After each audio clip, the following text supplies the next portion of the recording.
welcome. It's me, Imogen. Same as ever. Same as it ever was. In the words of the great what's his name? David Byrne? Yeah, David Byrne. Hello, Stylish Fail. Hello, Wobble Dobsy. Hello, Kutara. And hello to anyone else who might be occupying the shadowy regions of digital space that I cannot peer into. Uh, we're here. We're live. We're alive. I'm somehow alive after after this past weekend, which was quite busy. It entailed it entailed two punk shows, no, three shows within 2 days. Technically two shows, but one of the shows I was playing with two different bands on the same show. So I was very tired yesterday. So did I have a good midsummer? Yes. Was I super tired all day? Yes. Did I spend most of it like listening to music and watching a classical music video essay about some composer I'd never heard of? Yes. Was it good? Again, it was good. And it was also Father's Day, so got to celebrate my lovely father. And I played D&D last night too with my friends. So lots of things going on. That's my life. I feel like I've also been writing lots of poetry, and I was actually gonna start this stream, and we're still starting the stream. So this is still starting the stream with a poem that I wrote this morning. Yes, I wrote it this morning at 4:50 a.m. probably, which is a normal time for me to be awake, at least somewhat, when I go to sleep on time. It's called Natural Mechanical. Natural with a space and a hyphen, and then mechanical. And actually, what I can do, I can show it to you guys, because I know people like to see it and read it as well. Can I close this? Okay. Can I close that? Ah, beautiful. Natural mechanical. I bring gun to ear, listening for waves inside. Metal, mechanical silence. Not even a caress. Could you sing me a song? Without words, without content, startled into everyone but me.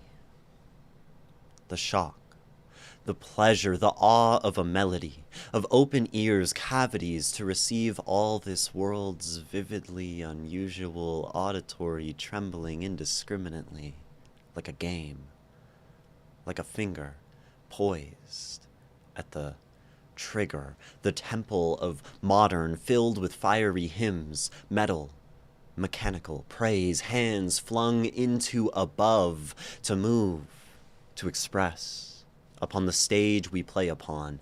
And at a time like this, like these, I listen for the ringing of souls, and an intoned heart beats, the firing of life, blood.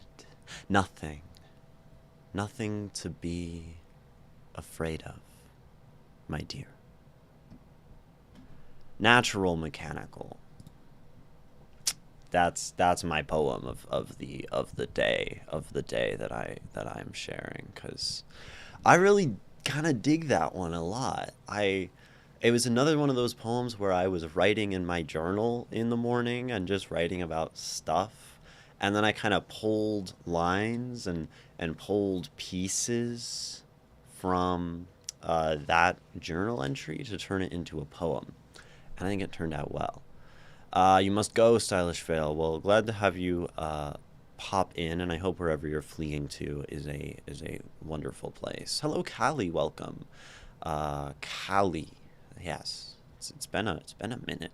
Face Your Fear as well. Oh my gosh, so many people. Isn't that just wonderful? So many wonderful things. Life is full of them. My whole morning was quite good. Quite, again, I don't know. We'll just keep saying wonderful.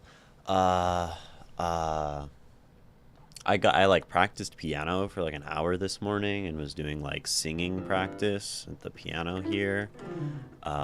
Working a lot on my singing and on my voice and vocal control. Both kind of matching pitch with random tones.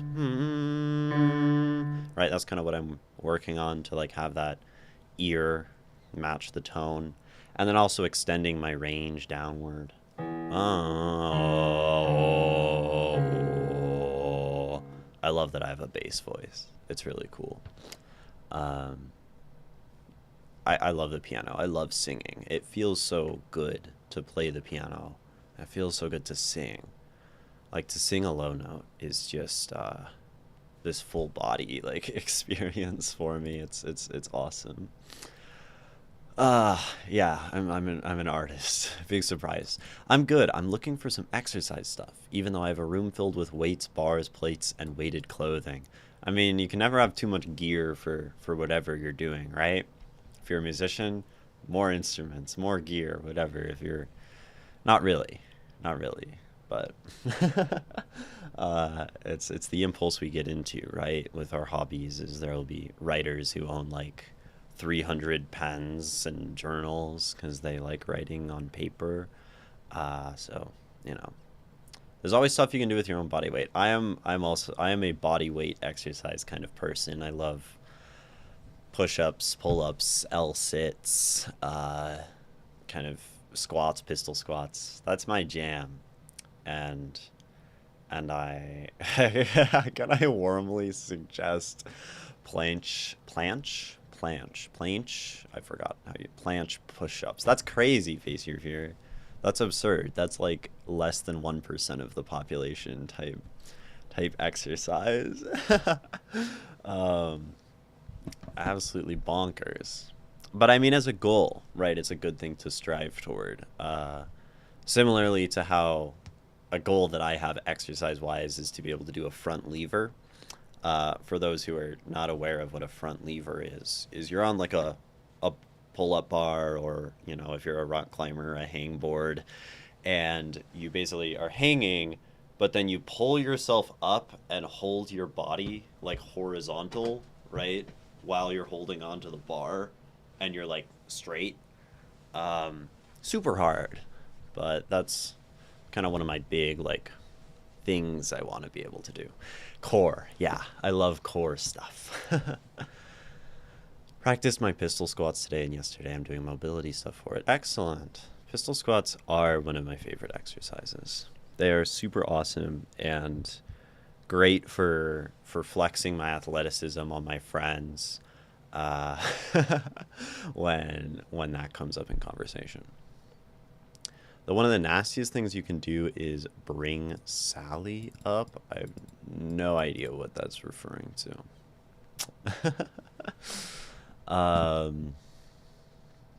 Yeah. Should we read stuff? I want to read some writing that y'all have sent me.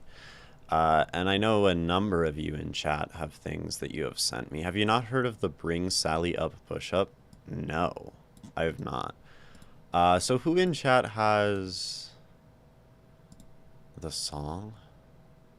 Bring Sally Up push-up challenge with timer? What is this? I'm not gonna... Bring Sally Up, bring Sally... I don't know this. Well, maybe I'll look into it later. So, okay, it's just like you do it to the song. Basically just going up for a push-up when they say bring Sally up. I see. So you're just sort of like doing it sync to the song as a challenge. That makes sense. Those things are kind of fun. I think they're cool. They're also probably difficult. The other day I tried for the first time an archer push-up where you have like one hand out and go in here. And I actually could do like 2 of them, but they're very hard. I did it with my 25-pound vest. That'd probably be pretty good for you, Callie. Okay. I think Kutara was in chat. And I think Kutara has some pros submitted. Ray is around, and Ray definitely has things submitted. You can do 5 archer push-ups, Callie? That's badass. Ray, you can't do any of them. That's totally fair. Pro Leo, welcome. You just wrote a chapter of your horror book. where the villain, clairvoyant, a guy from Chicago named Bob, lives the past life of a Catalonian monk. That sounds super fucking cool. That's whack. Um, you never found archer push-ups that difficult? I guess you're just fucking strong, face your fear. I'm definitely not as strong as you then. um, but for a long time, I was really not strong. And I've only started to be actually strong in like the last year. So there's that. You're just compact, I see. Yeah, I'm like 6 feet tall and gangly. So there's that. Wombat, welcome. Welcome. He goes on an odyssey fighting Ottoman Turks and stuff. That's really cool, and it makes sense that you would want a researcher or to do research for that kind of stuff because, like, doing historical stuff and misrepresenting like history and groups of people is generally a bad thing. So definitely understand the desire to research. Not that I really write stuff like that, right? Um, he just tells everyone about the future and he's basically a messiah. That's badass. You can barely do like 10 phase your fear. Come on, let's be real. Doing 10 one-arm push-ups is like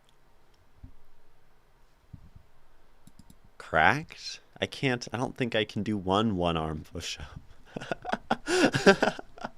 Like, that's a bonkers, like bonkers, insane strong. Uh, yeah. We're twinks here, okay? I think I'm starting to convert into twunk territory, although my build is definitely like a sleeper type build where it's not evident if I'm just like sitting here, right? If I wasn't wearing this and you like could like I'm wearing a tank top and you see my arms, it'd be like, oh wait, Imogen's actually maybe kind of strong, but more of a balance thing than strength. That makes sense. Twonk, yeah. Your friend calls you a twonk. I think being a twonk is a pretty badass thing to be. Uh, used to be twinks. How many reps do you guys do for sets? I don't do sets. Like I don't train like a real person. I do push-ups on ad breaks on my Twitch stream. Whenever we go to ad break, I'm either doing push-ups or I'm doing like L-sit practice. And then otherwise I just rock climb and I hang board and do pull-ups and stuff, and that only somewhat translates to push-ups. So I'm not actually like someone who like really trains very intentionally about anything. I'll like slackline for fun, and that's balance and core. So yeah. Pro Leo, I have that homeless man muscle. I'm skinny as a rail, but I work at the lumber yard because I'm like the third strongest guy at my Hawaiian workplace. That makes sense. You've got the manual labor type build where you're just like strong because you're doing stuff all day. No, yeah, people who just like do labor jobs are just like so strong. It's crazy how sitting on your ass all day and being inside making art or whatever doesn't lend itself to physique. um, Getting a balance boarding and touch resistance bands too. That's cool. I like how we're just now all talking about exercising. I mean, it's fine with me, right? What I can warmly suggest for endurance is 30 seconds of pause, then 10 to 15 push-ups, and then you 30 seconds pause, then 10 to 15 push-ups. I could maybe do that. I might only be able to do like 8, like repeatedly. I feel like I max out on push-ups at like 12 ish. But it's also hard to know because I'm always like doing like push-up variations and stuff. Don't know. Copied lean muscle workouts for 3 years in high school, so you're set for life. Yeah, basically, right? That's a thing where like if you exercise when you're younger, it like always makes it easier to get fitness and muscle and exercise back. Uh, so it's like really imperative to be fit when you're young if you can. So when you grow old, you like aren't frail and dying.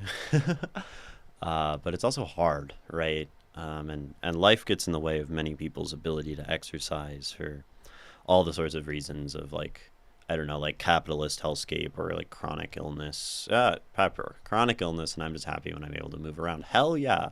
And right, like any amount of movement that one can do is good, right? And exercise can be, whatever movement we can do for that day. I think that's very reasonable, right? I'm afraid of overdoing it when I feel well. At this point, I'm thinking I can start some gentle yoga. That's really awesome, Pepper. Yoga's super great for just like the balance and that sort of like focused breathing. Like there's like the mobility, the stretching. All of that is great. Anyone with scoliosis? Not me. I do not. Who needs a bicep when you can flaunt them writing muscles, right? Well, I think I'm here to have both, right? I want to have muscles and writing muscles, and musical muscles and all of that. I found when I was playing piano today, I realized something fascinating, right? Because I've been a saxophonist my whole life, right? And saxophone is pretty interesting because you have to breathe into it to play it, which means you're constrained by like, I'm playing for a little bit and you hit the end of your breath and then you have to breathe in, right? And I was playing piano, and this is because someone said something about endurance. And piano, you can just sit there and play scales up and down like endlessly, and I never have to breathe. And it was incredibly interesting to notice like the amount of like physical focus that took, where like after about the length of a breath is when I would mentally start to check out, because that's when I was used to like having the mental reset, or like the physio psycho, whatever, break. And the whole like hand endurance thing is really interesting, and I actually think it might be very relevant to like rock climbing, because of this like fine motor control and like jumping from there to there and like having it be like precise, because rock climbing you're like doing these precise movements. Really interesting stuff. I think the body and the mind and their connection is very cool. Sex was the sexiest instrument. You need a sound clip of yourself playing Careless Whisper. Maybe I do. Maybe, I mean, Stream has some of my music in the intro and the break, but perhaps perhaps I could involve my music more. When during my band's show over the weekend, we were tuning between songs, and one of our guitarists takes like fucking forever to tune. He genuinely took like 5 minutes on stage to switch from like whatever we were in to standard tuning, and our singer was singing the Jeopardy theme, and I felt really incompetent for the fact that like I don't know the Jeopardy theme, because if anything, like saxophone is what should be playing that up on stage while we're waiting for a guitarist to tune. I might know Careless Whisper, because I do remember playing it in like middle school band and being annoying. But then I started to get annoyed by Careless Whisper and it being like the saxophone song, and then I stopped wanting to play it, play Wonderwall. Yeah. Yeah. I think I would rate like saxophone, violin, throat sexiest instruments. I think singing is, I mean, I really, really like piano. I think piano is like the best instrument, and the I don't know, sexiest instrument maybe, or like organ, where they're doing stuff with like hands and feet too, just because the skill, I don't know, the coordination involved. Who are we reading today? I need everyone who wants me to read their things to be like, read my thing, so I know who has things submitted, because I don't keep track of it. I did say last stream, Katara, that I would sort of prioritize yours. I think Wombat said that they have something, but they're only going to be around for a few minutes. Um, I have a sort of feeling in my heart of hearts that this will be a long stream, so maybe much later we'll be able to read a Wombat poem. I mean, there's always Born Act 2 only, but only if others really do not want, okay? Wombat, you said you're only going to be around for like half an hour, right? I think that's what you said. I don't know. My dad has severe ADHD, and he's been trying to teach me every piano chord in little sessions this week. It's so fun because he's like the most dad of dads, but I seriously don't understand a single word about music. It's really funny. The piano's just like shapes. I don't know. It's just like playing with blocks. Mine is way far back in the chat, and I'm going to the other house soon. What does soon mean? Does that mean like you're gonna dip out of stream in 20 minutes, or like I should read yours because you'll be here for like an hour, and then I can go on to like Kutara's new poem or something. You can do so much shit with a piano, right, Ray? It's genuinely crazy. The coolest instrument, the perfect iteration of music making machine. You bond over music. You made the mistake of introducing to math rock. Ah, math rock, my beloved. So good. Such a good genre. And it's good to have that bonding with one's parents. I guess Father's Day was yesterday, so that's particularly topical, right?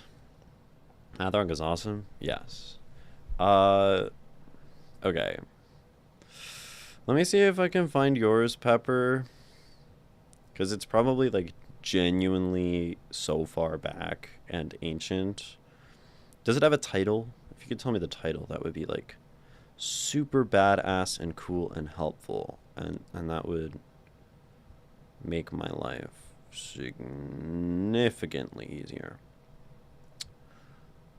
as I scroll back. Yeah, math rock's really cool. I think my favorite math rock band is probably Toe. They're I think they're from Japan. They're very very good. There's also Covet slash Yvette Young. They're really cool. Who else plays math rock? How long ago did you submit, Pepper? Welcome in, Kawasan the Legend. Hello. I'm Imogen. I read writing that chat sends to me, and currently I'm trying to figure out what I'm reading that has been sent to me by my lovely chatters. Pepper, I don't think I can find yours. It's so far back, or my eyes glazed over and I missed it as I was scrolling through. And you're still confused with Discord, which makes sense. Those are the two best math rock bands objectively. Well, I'm glad I have good taste. I remember there's a band called Paranoid Void. I think they came out with an album like 3 months ago or something. Maybe it was like 6 months ago because time be moving like that. I like them too. Oh, Delta Sleep. Delta Sleep is a great math rock band. That might be my favorite math rock band above Toe and Covet, but that's a close one because they're a little different stylistically. So, yeah. Okay, I'm currently moving and finding my old stuff on paper. I can send something better later. Awesome. I like that answer. We're going to read the poem by Kutara, which... What was your poem called? We're doing really, really, really, really well today at finding things and functioning. Scent and Fear? Is that it, Kutara? Yeah, I think it's Scent and Fear. Okay. Is this your... So we read like your first ever poem, right? Last time we read a poem from you. Is this quite literally your second ever poem that we will be reading? Or were there your second poem ever? That's badass. That's really cool. And I I think it's such a beautiful thing. I said this before, but like the beginning of when one is like exploring a new form of art, a new medium. I feel like it's one of those things where you can get like incredibly creative and innovative stuff because one is not so subject to one's own knowledge, right? So often it's knowledge and our own understanding that kind of limits us. You know, I totally probably could have like searched for your poem, Pepper. I really should use my brain more sometimes because I don't actually have to scroll for anything. I can ask you guys, like, hey, what have you, who has stuff submitted? And then I can choose, and I can just search for your fucking name in the Discord. That would be way more intelligent. But hey, next time. There's always next time. Until there isn't, right? Until we're in a grave. And then there's no next times after that. But I don't think about that one too much because I'm feeling pretty alive in my life lately. Feeling pretty distant from death. Which is maybe sort of humoristic of me and means there will be great tragedy in my life soon or something. No idea. Not my problem. My problem right now is not a problem. It's a beautiful opportunity to read a poem by Kutara. Yeah. Scent and Fear by Kutara. We're gonna make sure this is a little bit more straight and maybe a little bit closer. Yeah. That looks pretty decent, pretty readable. And see my face in the reflection of it. Always awkward. Oh, so people who find everything a username sent in Discord? Yeah, they can. You can definitely search Discords and like people can find all your secrets. Yeah. All right. So since we're diving into this poem, Kutara, and reading it and talking about it and doing all the things that we do on this stream, I will ask you the question that I always ask that I'm sure, I mean, if you've been paying attention, you should be expecting, as I try to get this to look freaking decent. Do you have any questions? Is my question for you. Do you have any context you would like to give me ahead of this poem? Do you have any things you would like me to focus on or any of that kind of stuff? I think you just saying enjoy exclamation point means I am left to appreciate this and talk about whatever I would like, which I think is just fine. Yeah. So here is Scent and Fear by Kutara222. We'll talk about it, we'll scribble on it. I'll get all neurotic about themes and symbols and maybe sound and performance, since I'm on a big sound and performance kick as of last stream, which makes it arguably not a big kick.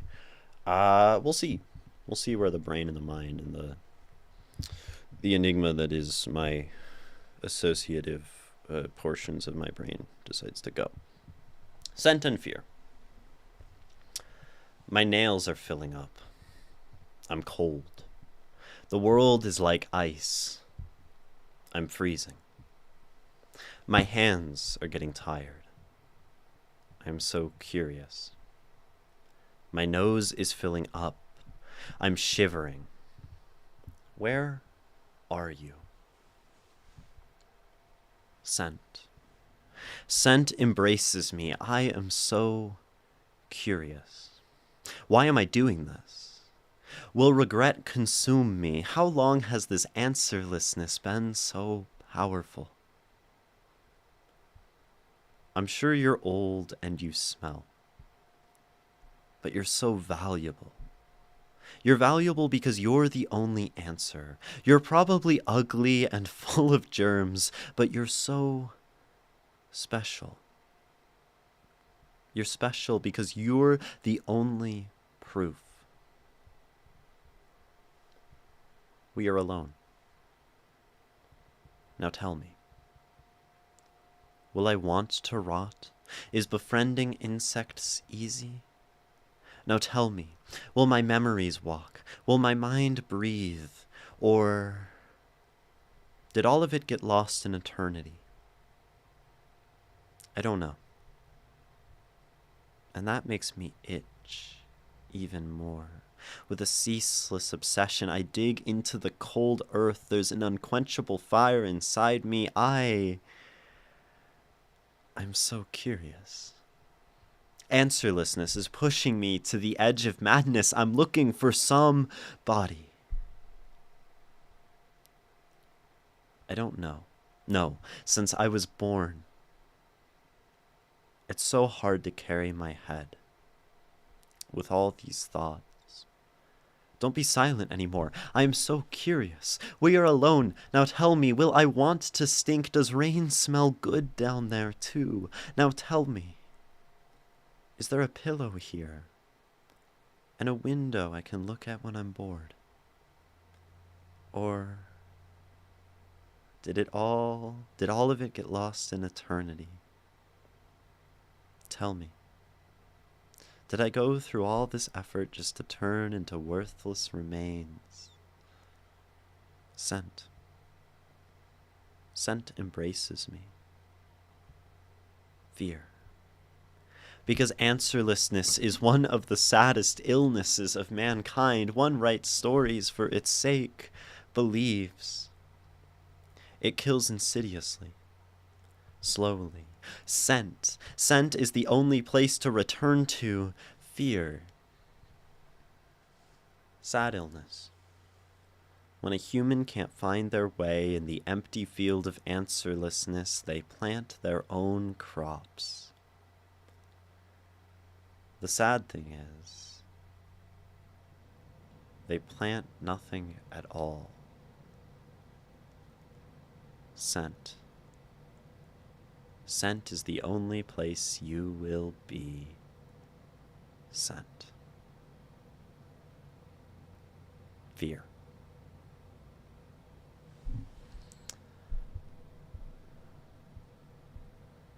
Scent and fear. Lovely. There's some like snaps in chat. Death. Death. So soon to be grappling with death in your second poem.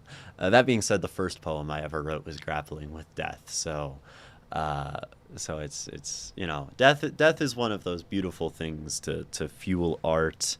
I think you even say it directly in this work. That's why we tell stories or something. I don't know where you put that, right? Because answerlessness, or the answerlessness that we don't have anything conclusive about death or purpose or meaning is, right? We write stories for its sake, makes this line kind of meta, kind of self-reflective.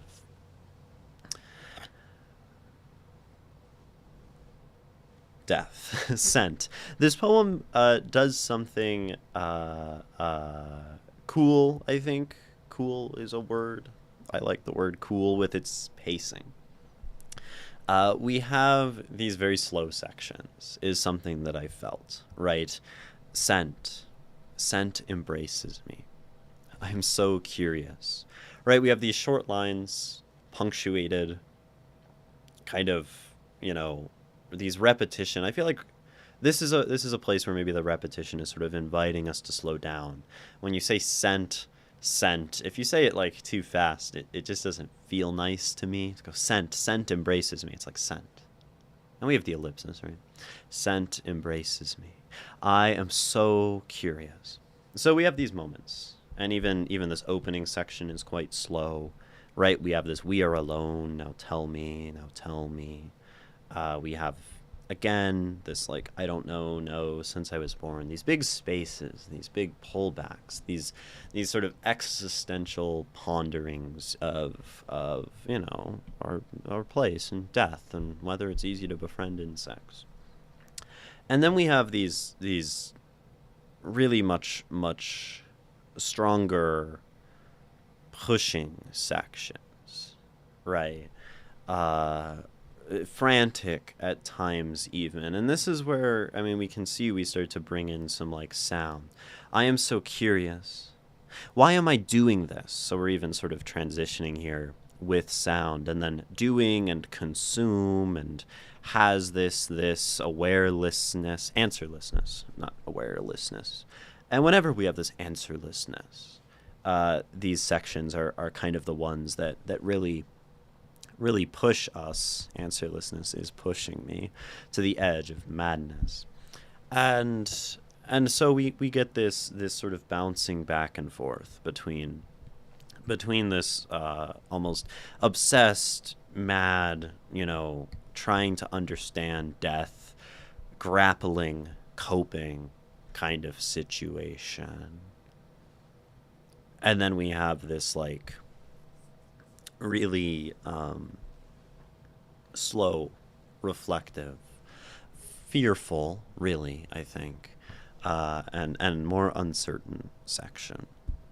This is something. I mean, I'm personally very familiar with. Right. I think this is a poem that at least topically resonates with me quite deeply. This especially as we get to this like planting thing at the end. When a human can't find their way in the empty field of answerlessness, they plant their own crops. The sad thing is they plant nothing at all, right? Man sort of creating things to believe, right? One writes stories for its sake, comma, believes, so that we can cope with meaninglessness, right? Belief is sort of the antidote to the harsh reality, the harsh sort of existential reality that we face as people, particularly if we are critical and hesitant of belief, then these are things that are going to be more troubling, more difficult to grapple with. I think, in terms of like a personal philosophy, that's kind of where I stand. Is that belief is this escape, right, from the reality, the purposeless reality of things. However, that sort of purposelessness has deep beauty in it, is sort of where I stand. And to believe is to lose something of the beauty of life, because you're seeing it through colored glasses and such. But I won't give too much about my own solution to these sorts of questions, because I think more important is this poem and its grappling and its pain and its approach.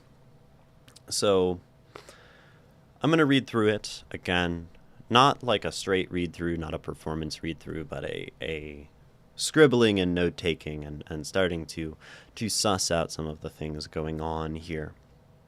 Yeah.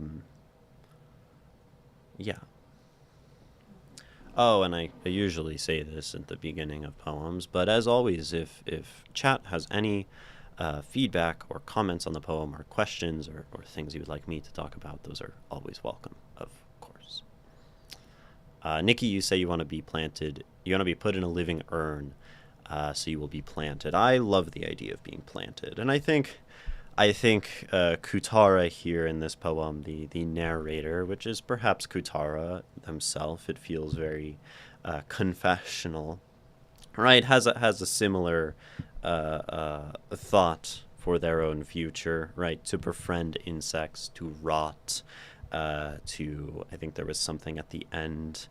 I mean, scent, right? We're talking about like the scent of death and rotting and just becoming old and shriveling and less alive. There's also this line, right? Does rain smell good down there too?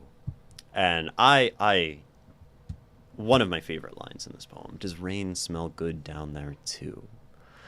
Has and this poem has this sort of motion of belief of the idea of smelling and sort of existing beyond death in this natural way of smelling the rain, of befriending the insects as they're eating away at one's body. Uh, and there's something very sort of like naturalist about about this poem, particularly this sort of like the old smelling rotting germ thing has this specialness, has this answer to it, and I think that's a very important line within this poem. Is this idea of the answer? Uh, since we're talking about death and answerlessness, right? We are provided in the first sort of page, so to speak, first screenshot, seventh stanza, the answer.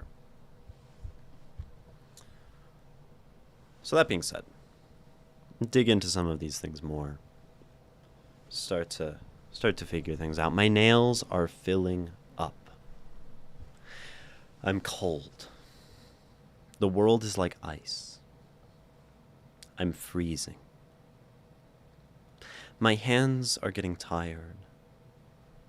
I am so curious. My nose is filling up. I'm shivering. Where are you? Scent. Scent embraces me. I'm so curious. Why am I doing this? Will regret consume me? How long has this answerlessness been so powerful? So we have this fascination that runs throughout the poem, and we can even call it, sort of the most literal, morbid curiosity. The obsession with that, the question that we're seeking an answer for, this sort of what is after death, or what is our purpose in relation to the fact that we will die and become rotting detritus. And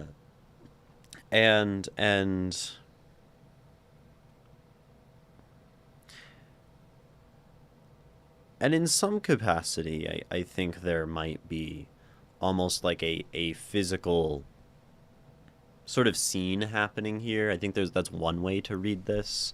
A scene in that this person who has this sort of curiosity, this obsession with death, this desire for an answer, is somehow involving themselves with rot, with dead things to try to understand, right? We have this nails are filling up. And just this idea of like nails filling up, what jumps into my head is to have like dirt under one's nails. And then my nose is filling up with this scent. What is this scent, right? The scent of death, of the old, of the germy, ugly, smelly, insect-filled. And so you could almost see this as someone with their, face down on the ground, hands in the dirt, like smelling the earth itself, trying to understand death, because dirt and earth is that sort of constant death, renewal, rotting. And we have it later, right? I dig into the cold earth. This could also, I think, be very metaphorical. As we're talking about digging into the earth, we have this idea, right, of dig my own grave. I think is a phrase that comes to my mind here as well. So perhaps there is this person literally digging their own grave, and will, why am I doing this? Will regret consume me? I think this is a thought we have if we are craving death, digging our own grave, perhaps even in relation to this purposelessness. There's a slight sense to me of suicidality, which can be read here, which I would certainly read here, having involved myself in such thoughts. Right, will regret consume me? Will I sort of regret this action? Realizing that there's been no answer this whole time, and it's so powerful that now this craving, this digging of the own grave has overcome one. that's a way to read this. Or perhaps just to dig a grave, not to lie in it, but just to see, to like feel the edges and understand, to really get in there and become closer with death. Sort of fits alongside the befriending of insects. This want, this questioning. The question is, are they digging into a grave or out of one? Like, are they digging up a dead lover? So yeah, are they digging their own grave? Are they digging up something else, right? We have this you, right? I'm sure you're old and you smell, but you're special because you're the only proof. And we could be digging up someone else, right? Someone else. We are alone. We are alone because you are dead and I am alive. And now I have this craving to like join you in death. I think that's certainly possible. It's interesting though that this you sort of appears at the beginning and we really stop talking about you after the first few stanzas, right? There's this, you're valuable because you're the only answer. You're special because you're the only proof. And we don't have this you any further. And maybe we could see this as if we are digging up someone else, if this is, a dead lover or a dead family member that we want to reconnect with. Perhaps the obsession over death itself sort of eclipses that fact as we get later into the poem. Perhaps you is also something else, though, right? I'm sure you're old and you smell, you're probably ugly and full of germs. Could almost be something that we see a lot in art, in media, is a sort of personification of death. We have like the Reaper personification. And then rather than talking to someone, we're talking to the idea of death itself, the idea of old, smelling, rotting, ugly, germ-filled, insect befriending corpse, right? You could also be the earth, right? You're so valuable because you're the only answer, you're the proof, sort of this may be a very naturalist reading of this poem, that the answer is that all of this exists in this sort of natural cycle of birth and death and life from death. And I think that fits right with this, will I want to rot? Is befriending insects easy?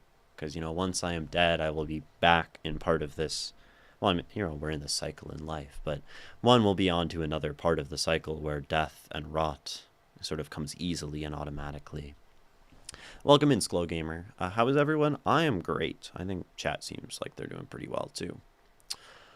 Now, Nikki also say, could they be digging out of a grave? Maybe, right? I mean, we are digging into cold earth, so I'm not sure I read it as such. But the idea of a curiosity of the dead to return to life is sort of cool, right? But I think the curiosity about scent as death, scent as old, scent as rot, makes me think we are going toward death rather than away from it, right?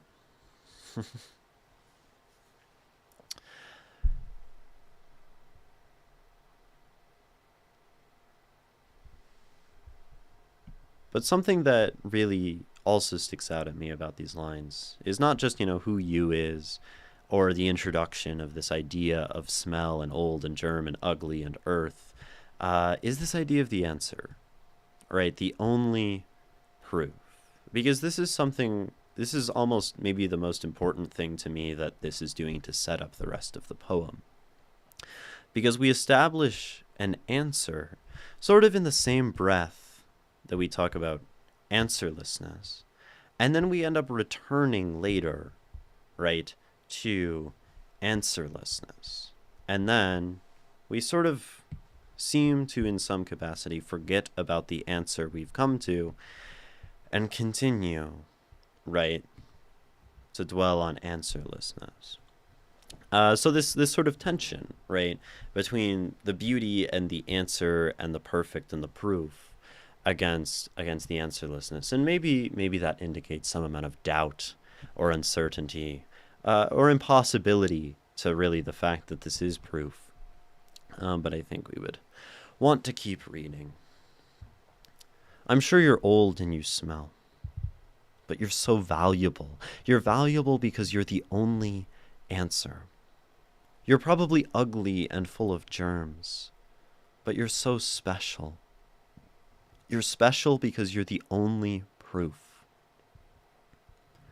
We are alone. Now tell me, will I want to rot? Is befriending insects easy? Now tell me, will my memories walk? Will my mind breathe? Or did all of it get lost in eternity? So here's another sort of big theme being first established here.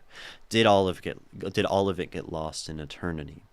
This question of when we die, is everything gone? Is it over? Does something persist? Does it return to the battlefield with a -1/-1 counter? Sorry, that's a Magic the Gathering reference. Does it persist? Or is it gone? Right? Is it oblivion? Is it nothing? Right. Will my memories walk? Will my mind breathe? And this comes up later again, sort of contented. I mean, it gets contended immediately by I don't know. But we see it later as, we return to the same lines, but then there's, did I go through all this effort just to turn into worthless remains? Which is fascinating. We're doing this thing in this poem where it seems to continually spin around in circles and sort of contradict itself, because worthless remains are sort of what at the beginning in this rot and this old is special and beautiful. So even though this poem seems to maybe on my first read it felt it was very like tonally consistent, and it still is. It's talking about death. It's using natural things. It's talking about planting and growth and earth, right? Within that sphere, there's sort of an immense amount of like subtle contradiction and things that hammer in the feeling of uncertainty.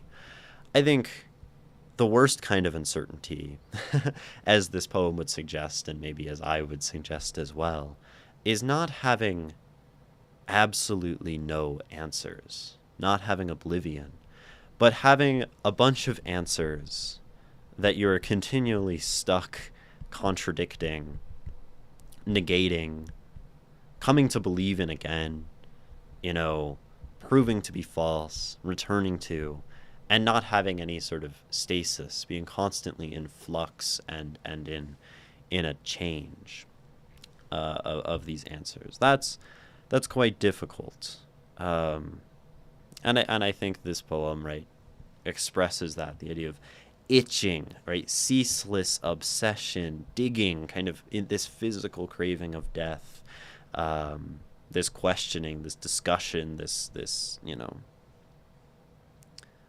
it doesn't stop, right? And it keeps repeating. Like you say, Nikki, the use of repetition is beautifully executed. And this is something that repetition can really accomplish well. Repetition is a feeling of raving at its greatest extent. Raving, madness, saying something over and over again. Like, we think of like a truly a person who is truly lost in their mind saying the same phrase over and over again, or repeating something again and again and again in this sort of obsessive, almost ritual manner. But repetition also, so raving, madness, but less so, right? Obsession, maybe even less so, is just a deep interest or fascination. But these things sort of exist on a scale, right? We go from like preference to fascination to obsession to madness. and this poem sort of maybe engages with repetition on this entire scale throughout, as we have this I'm curious, I'm curious, I'm curious, which is maybe a fascination, but then we have something like an answerlessness, which has this more obsessive kind of pained quality, right? I don't know, I don't know. These things are more than just a fascination. But repetition can do this. Uh, it mirrors that impulse of the human mind to keep returning to something, which can indicate, a sort of, again, obsession, madness, whatever. We see this in the poetic form called the villanelle. The villanelle features two refrains, sort of an A and a B, and they're each a line. And the form of the villanelle goes line A, something, line B, and then it goes something, something A, something, something B, something, something A, something, something B, and then it goes like something, something A, B. And this is called a villanelle. The idea of a villain, someone who is sort of obsessed with something and who is, maybe has this madness, this raving, this evil, where you have the return of these lines. Most famous villanelle in the history of the form is Dylan Thomas's Do Not Go Gentle into That Good Night, which, as a matter of fact, is about a sort of obsession with death. That good night is, in fact, death. And the other refrain in the poem, this is one of them. The other one is rage against the dying of the light, which again, repeated, rage takes on this maddening quality, which I think this poem, in its use of refrains, sort of accomplishes as well, right? So we can even try to map out all of these, and there's a lot. So we have the first one that comes up is actually, I think, filling up, right? And we even have this I'm freezing, I'm shivering. And then we have the next one is I'm so curious, which gets repeated a bunch of times as we go down. So we can maybe try to find the next I'm so curious. It's down here. All right, and this is a refrain.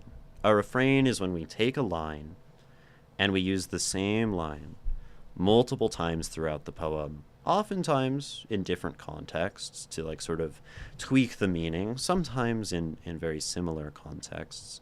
But either way, right, it creates this repeated thing that we return to over and over again. And I think there's another one. Maybe it's just that one. Maybe I missed it.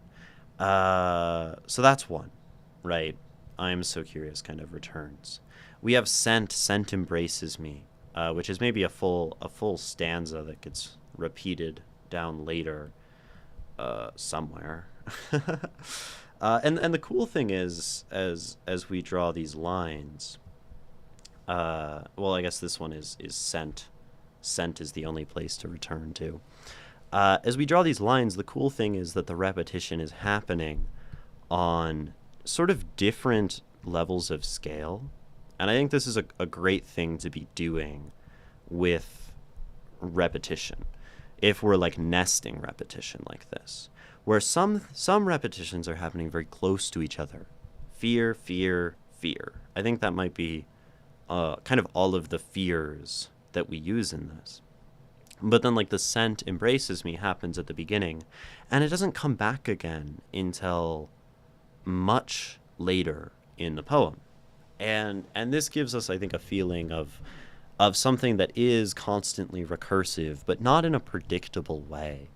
And I think that really contributes to this feeling of natural decay, a natural process, where not everything is rigidly structured and it has a natural flowing to it, where sometimes, right, we'll have these very tight together, now tell me, now tell me, and then sometimes we'll have things that are much further apart, and that creates a different feeling. Another sort of repeated word, not necessarily a refrain, but repeated word, is this answerlessness that continues to come back, again at different intervals from the other sort of refrains and repeated words that we kind of deal with in this poem. So there's probably more of these sort of repeated things going on. There's like the or I know comes back, or there's an or up here somewhere. I don't know, which is very cool. Tell me, I think there's a tell me up before. Anyway, not going to get too lost in the weeds on that. The point is, right, repetition, although it's a structural tool really and can bring things into like really rigid forms, also has this ability to act unpredictably and create this sort of natural sense of return, where we come back to a place sort of without expecting it. And I love that these poetic devices can work this way, where, you know, repetition of a word, let's say our scent, can act to slow something down, but it can also act to speed something up. Rage against the dying of the light, right? One slows us down. Scent consumes me, and one pushes us forward. In the same way, like repetition of structure can create something expected, where we land on a word where we've almost predicted it before it's occurred. But it can also create a surprise, where it's like, wow, we just like came back to this word and pulled it back in from the beginning, and I really wasn't expecting the poem to do that. And this is a really beautiful thing and a really kind of difficult thing about poetry, because fundamentally, everything is really like hyper-contextual. Repetition as a tool does not have a specific purpose. Alliteration as a tool, right, can speed us up. It can lighten our words. It can make them heavier and like pound in the same syllable over and over. You know, rhyming can be light. Rhyming can be punctuated. Rhyming can be really accusatory. Rhyming can be, you know, all sorts of things. So then our value in analysis comes not from just pointing out tools, but pointing out the tools being used and trying to understand what they're doing for this poem, and even why they're sort of contributing to that feeling in that way. Is the level above just noticing things, or sort of a dogmatic understanding of a rhyme or any particular tool as something that always does something. Yeah, poetry's hard, right? But that's also why, you know, poetry is often very intuitive for people to write, and it's often something that just comes out naturally. Not for everyone, though. Let's continue. We were at Did I Get Lost? Did all of it get lost in eternity? I got lost in eternity for a second there. Did all of it get lost in eternity? I don't know. And that makes me itch even more. With a ceaseless obsession, I dig into the cold earth. There's an unquenchable fire inside me. I am so curious.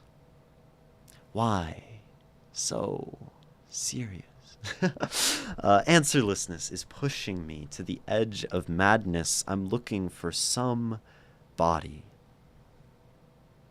I like this, right? Some body, sort of splitting it into some and body as opposed to somebody. This is sort of a line that maybe points toward the idea of another person who is dead. But we could also be looking for somebody as in like ourself, right? Something, anything, some body, some stable object, something to hold on to, uh, in spite of death, and not finding it. Some body. I don't know. No. Since I was born.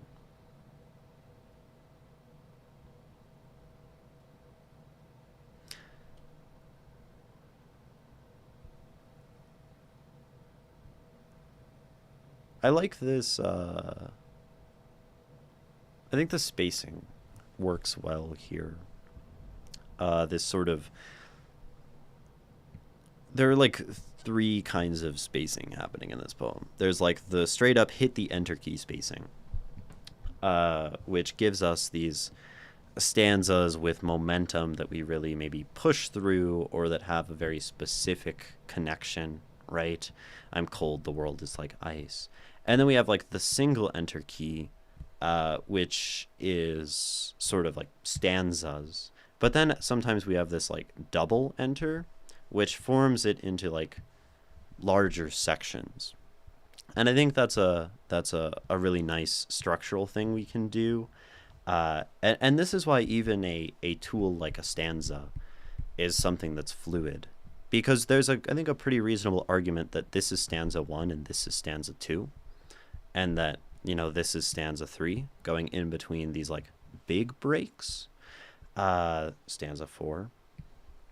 But then there's an also like a decent argument that each of these are stanzas in themselves. So we sort of have this division into multiple tiers of spacing, which is a nice technique to use, and it lets us have more granular control over pacing. Right, the reader is subject to however we space the poem. The reader is subject to however we present our work on the page. And when we give them some words that are really close to each other, it's an instruction for our reader that these are connected. And then when we give a space like this, it's like, okay, there's a break, but it's not as big of a break as this one.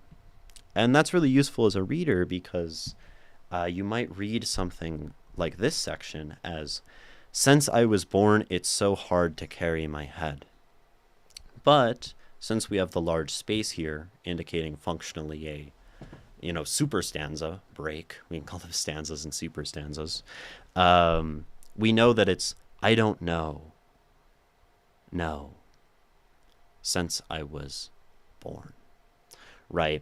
I don't know, no is sort of a reiteration of that, and since I was born, right, as I haven't known since I was born, I've been looking for somebody since I was born. I think this is a sort of interesting punctuation to a stanza as something that's sort of feels like the beginning of a sentence, but is also the end, right? Since I was born, da da da da da, but it's now like, I don't know since I was born.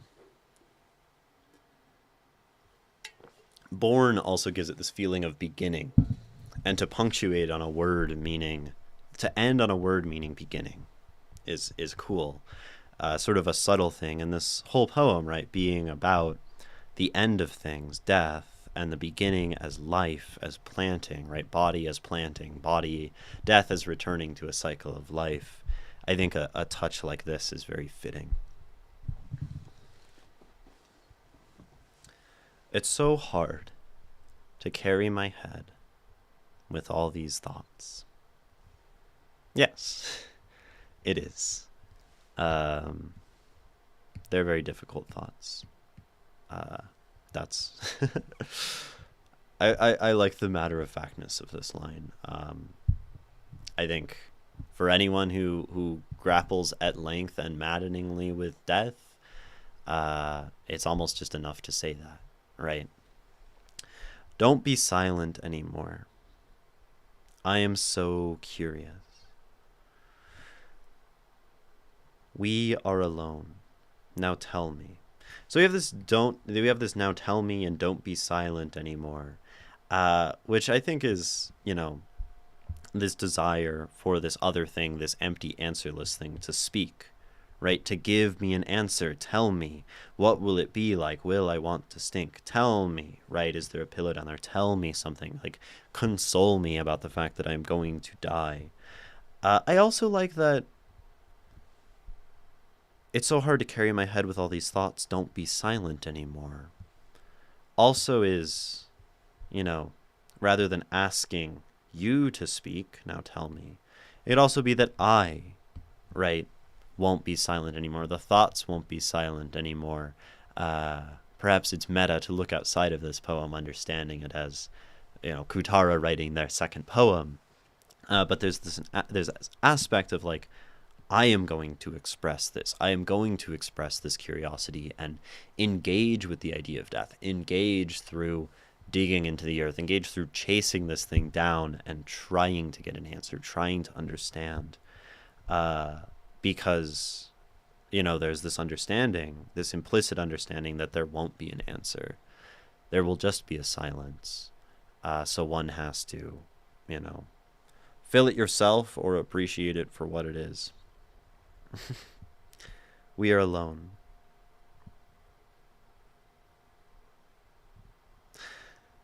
This "we are alone" is very magical, right? We're alone. Me and you, me and death, me and the earth, me and the process of all things rotting and dying, me and this corpse, whatever it is, me and the insects. We're alone.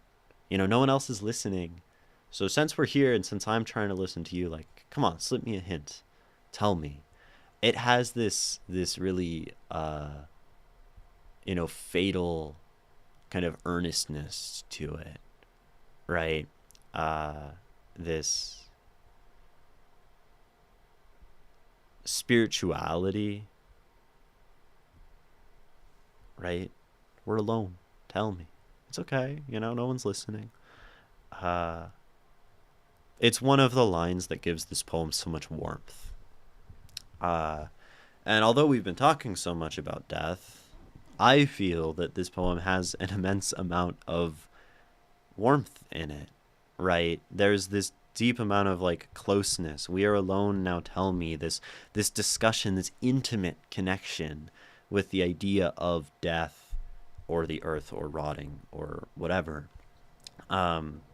It's so close. It's like a friend, almost a confidant, someone who knows, the narrator better than anyone else knows them. As if to say that one's closest thing is one's own grappling with one's life and death. Maybe that's a point where one could understand an answer. Now tell me. And then we have this like after death section. Will I want to stink? Does rain smell good down there too? And what another great like warm line. Does rain smell good down there too? Like, I want death to be pleasant too. Life is so beautiful, right? There are windows and things to look at and pillows and comfort, and there's good smells, right?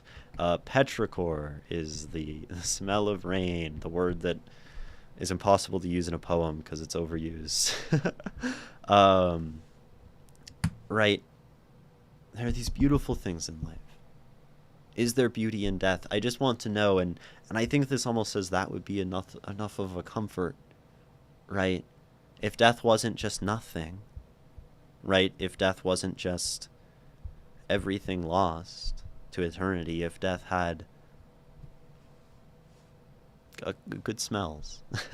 I love the rain smell, the good smell here, because it fundamentally within the poem is contrasting against the sort of like gross smell that we established earlier, and we also continue to use our good descriptive five senses. Where's the smell? Is it way back up here? Yeah, sure. You're old and you smell and you're ugly, right? Death is old and smells bad and it's ugly and it's gross, but like maybe there's beauty here. Nothing better than ozone and petrichor. Yeah. Is there a pillow here? And a window I can look at when I'm bored? Or did all of it get lost in eternity? Tell me, did I go through all this effort just to turn into worthless remains?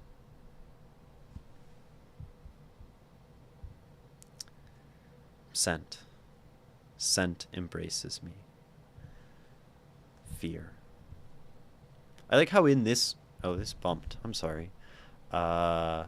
In this iteration of scent embraces me. I don't know how long that was tilted for. Oh, maybe this got bumped and then this was here. Anyway. This is almost an answer here, right? Did I go through all this effort to turn into worthless remains? Scent. Right? That's the answer. The answer is the smell. The answer is that sort of tactile, sensory feeling. And that richness of the earth, right? The smell, right? The nose filling up. I'm shivering. Where are you? Scent. That's you. You are the scent, right? It's that just visceral connection with concrete existence almost becomes the answer, right? We could read this as one of the answers to death, that there's not an answer to the after, but there's an answer to the now, right? The scent, the nature, the experience, the digging into the dirt, the fear, the pain, the answerlessness is, right, the answer. Because answerlessness is one of the saddest illnesses of mankind. One writes stories for its sake, believes. It kills insidiously, slowly. Scent. Scent is the only place to return to, right? When we're struggling with the answer, when we're spinning stories and beliefs and sort of nonsense, right, that will get lost, and that is fabrication. When we're agonizing over these things, there is like reality and experience and the moment, in this case maybe that love for nature, but more broadly, right?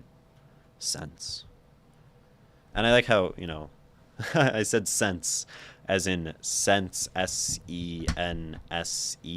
right? Sense as in sensory experience, which is very, very close to scent.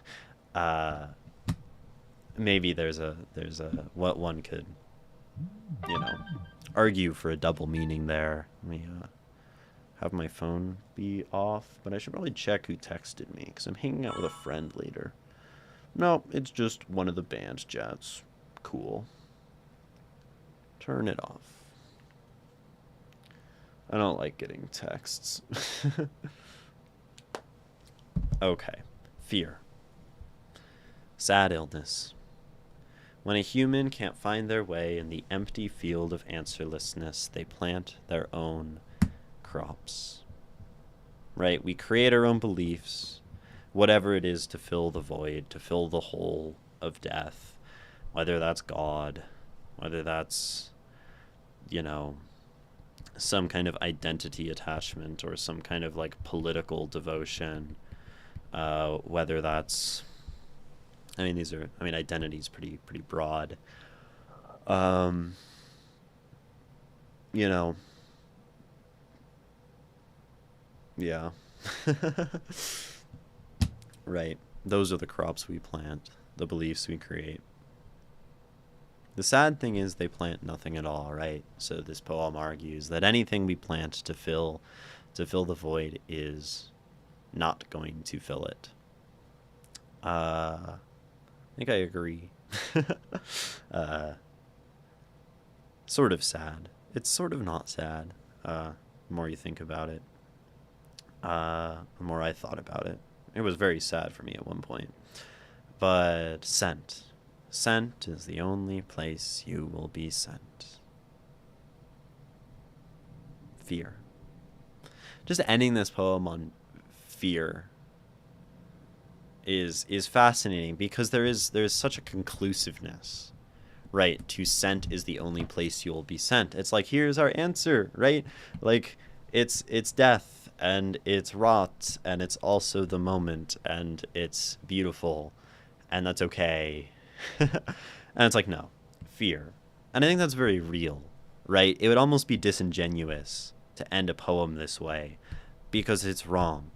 Like, even if we sort of come to this conclusion that, it's death and it's rot and it's cycle and it's okay, like, the human impulse is still to fear it. And I'd say it's very rare you get anyone who actually overcomes their fear of death. These people are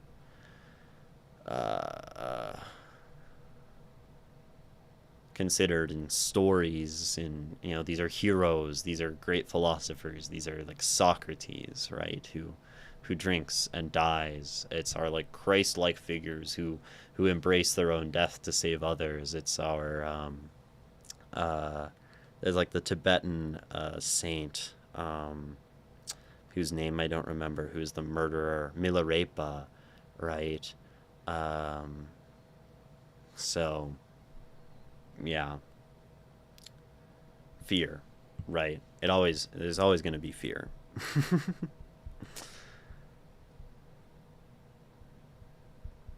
Scent and fear, right? Death, but the beauty and the richness of it, and fear, because that's the other thing. So, been name dropped in a Katara poem. I'm honored, right? um, that's an overview. That's a start for this poem. That's like all the meaning and the stuff going on and the connections and the repetition. Uh, we I'm gonna go to an ad break in just a second, or a we'll call it a standing up and stretching and push-ups and hydration break. I don't think I'm done with this poem. Uh, there might be questions. I think there might be like, I don't know if this is a poem where I'd want to talk about performance, but uh, um, I think there are other things here. But I think I need a mental break because this poem's very heavy, and these are difficult things to grapple with for anyone. Uh, Also, why they're so suitable to write in poetry. But if anyone does have questions about this poem, definitely now is a good time to like think about them, and you can put them in chat or send them after the break. Other things to talk about related to anything I talked about during the poem or the poem itself, or questions for Kutara, uh, you know, their process or whatever. Those things are all welcome. But in the most immediate sense, I would encourage you all to stand up, to drink some water, to go to the bathroom, to get a snack, to look away from the screen, definitely to move your body if you can, or as much as you can. I don't know, get up and dance for 3 minutes or something. Something lighter. That'd be good. See you in a second.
Hello. Welcome back to twitch.tv / 2/3 Lotus. Hello, Wobble Dobsy. That was fast. Was it fast? Fast. Time flies. Time flies. That's why you gotta appreciate life to the fullest in spite of your oncoming death and the fact that you'll rot into the earth and be forced, whether you like it or not, to befriend the insects and, deteriorate. Yep, we're still talking about the heavy poem. Okay. I am going to probably start by reading the whole thing through again to get back into it. I really like this poem. Scent and Fear by Kutara222. My nails are filling up. I'm cold. The world is like ice. I'm freezing. My hands are getting tired. I'm so curious. My nose is filling up. I'm shivering. Where are you? Scent. Scent embraces me. I am so curious. Why am I doing this? Will regret consume me? How long has this answerlessness been so powerful? I'm sure you're old, and you smell, but you're so valuable. You're valuable because you're the only answer. You're probably ugly and full of germs, but you're special. You're special because you're the only proof. We are alone. Now, tell me, will I want to rot? Is befriending insects easy? Now tell me, will my memories walk? Will my mind breathe? Or did all of it get lost in eternity? I don't know. And that makes me itch even more. With a ceaseless obsession, I dig into the cold earth. There's an unquenchable fire inside me. I am so curious. Answerlessness is pushing me to the edge of madness. I'm looking for some body. I don't know. No. Since I was born. It's so hard to carry in my head with all these thoughts. Don't be silent anymore. I'm so curious. We're alone. Now tell me. Will I want to stink? Does rain smell good down there too? Now tell me, is there a pillow and a window I can look at when I'm bored? Or did all of it get lost in eternity? Tell me, did I go through all this effort just to turn into worthless remains? Scent. Scent embraces me. Fear. Because answerlessness is one of the saddest illnesses of mankind. One writes stories for its sake. Believes. It kills insidiously. Slowly. Scent. Scent is the only place to return to. Fear. Sad illness. When a human can't find their way in the empty field of answerlessness, they plant their own crops. The sad thing is they plant nothing at all. Scent. Scent is the only place you will be sent. fear.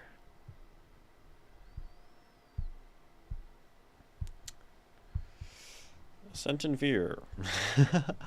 Like Utara. Um,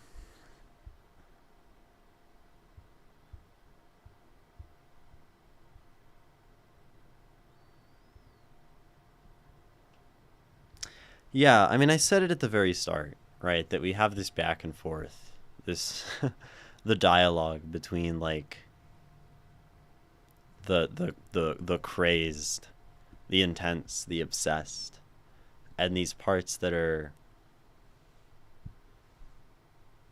earnest, beautiful, delicate, right? The rain, the pillow, all of those kinds of things.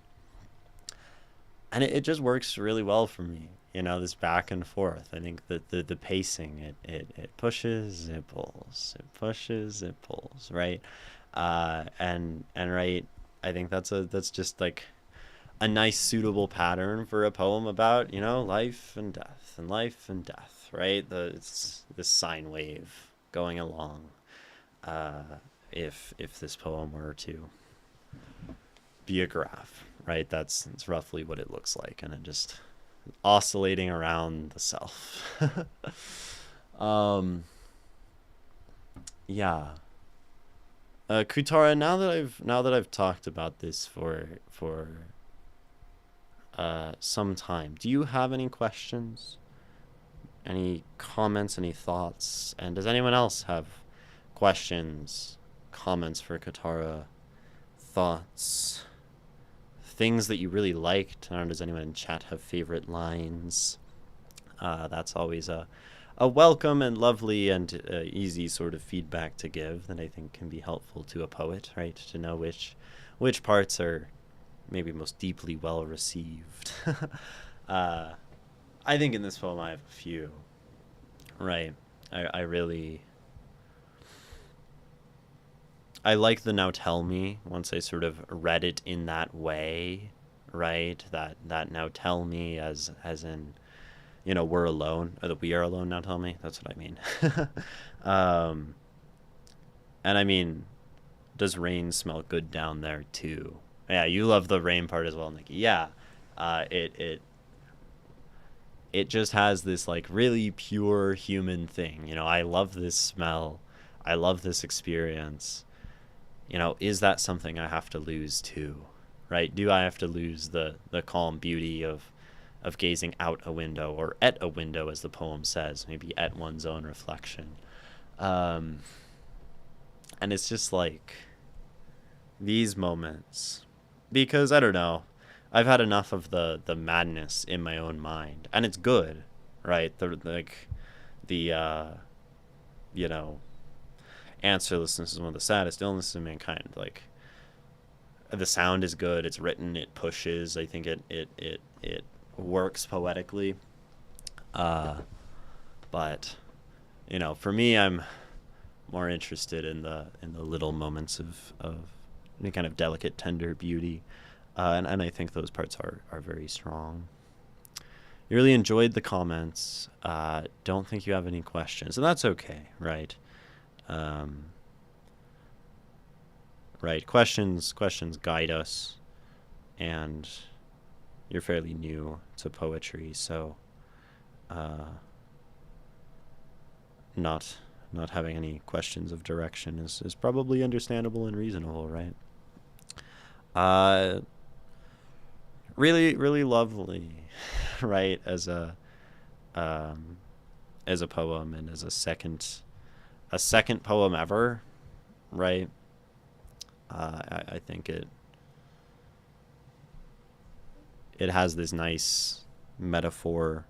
I like how the metaphor is like half metaphor, right? This digging into the earth, where there's the literal aspect of digging into the earth, and then the right with the smell and the tactile, and then there's the metaphorical aspect of obsession with death. Uh, you know, you have these nice tactile details, the nails, the nose. How is it for a second poem, by the way? Um,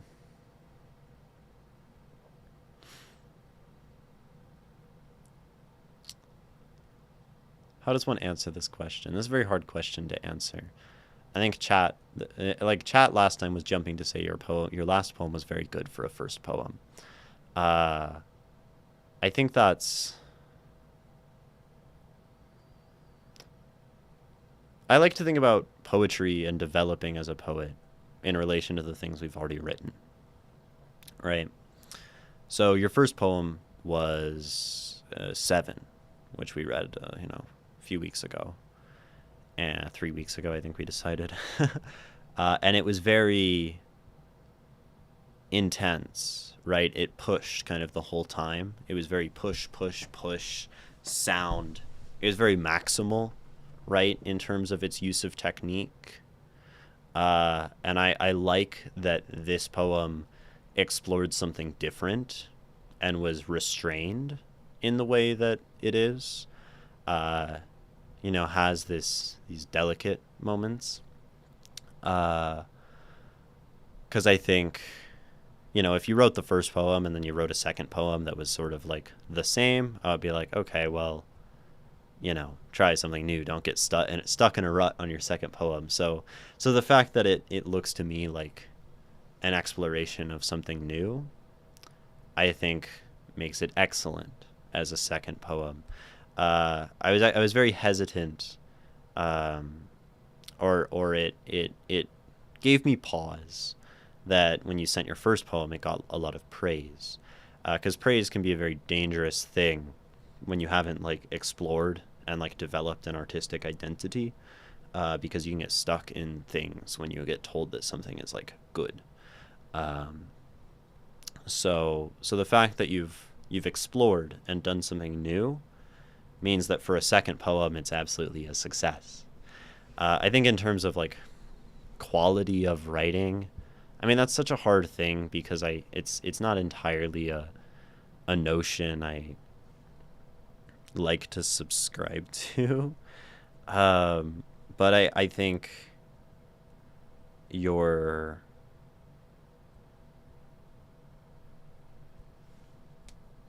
your sense of sound is very strong. Uh, Much stronger, I think, than one would expect, right? From someone new to poetry. Sometimes you see like people who are new to poetry, and sometimes rhymes feel really clunky sometimes, right? Sometimes alliteration gets overused, or it feels kind of like, you know, the technique is being used here for the sake of putting the technique here. And I think you have a good sense of sound between this poem, between the last one. The last one, arguably, one could say was like a little. It pushed it, and that's good because pushing, explores boundaries. Um, so sound, I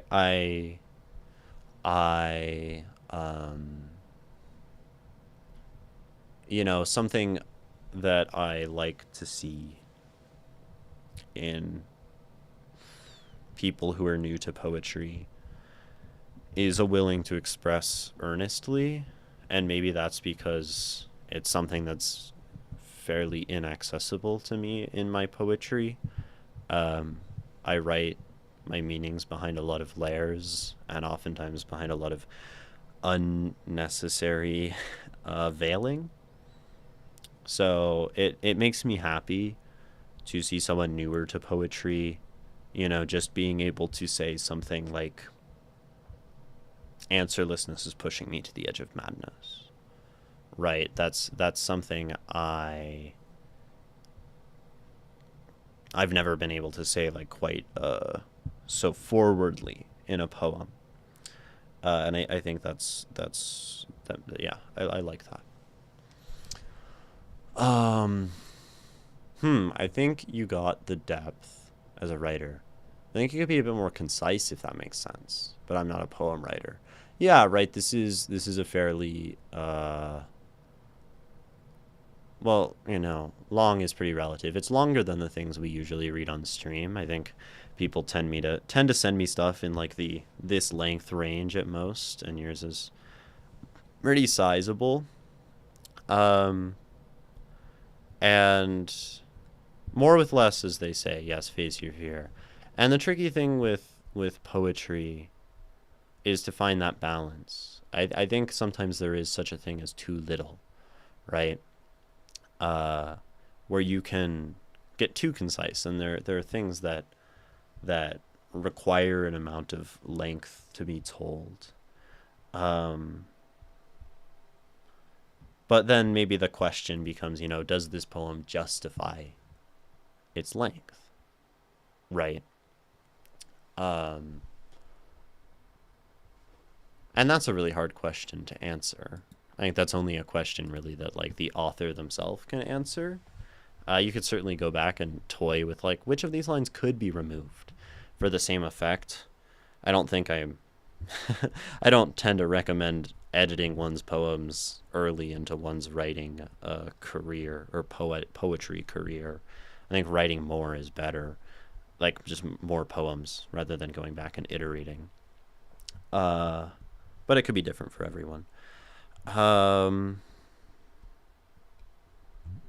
but yeah, you could certainly like write a space that you could explore, Kutara. If we're thinking about the third poem, where we go next. You could try writing something very short.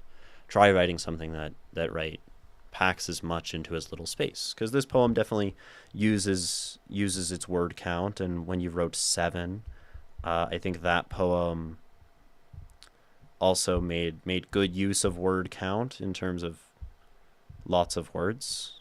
Right? We'll see if I can find it. I think it's this one. Nope. What's up on that cross? Night skies. I read so many poems, don't I? Oh my gosh. Right. This one still on like a relatively like medium size length, right? So you could try being very brief. Am I reading chat? Psycha? Yeah. Um, I just also try to, get to the end of a point before distracting myself because I'm very prone to uh, going off in other directions while I read the lyrics. I don't know yet. I can't tell the future. The best way to practice conciseness is to write brevities, like less than 50 words. Yeah, writing short things, writing concise things, uh, lets you practice writing short things, right? Writing concise things. Haiku, is maybe a great way to practice conciseness. It could be too much for some people. Haiku are really, really difficult. um, so you could shoot for like the this length kind of situation. Uh, you could go even shorter than haiku. There's a fun exercise is to write proverbs, uh, or things that are proverb like. How much universal and fundamental truth can you get into a single sentence of like less than 8 words? That's, but that's really pushing it. And I don't think that would actually be very helpful. Uh, chill about the lyrics. Um, I did word count play in my first poem 7. I don't know if that's technical.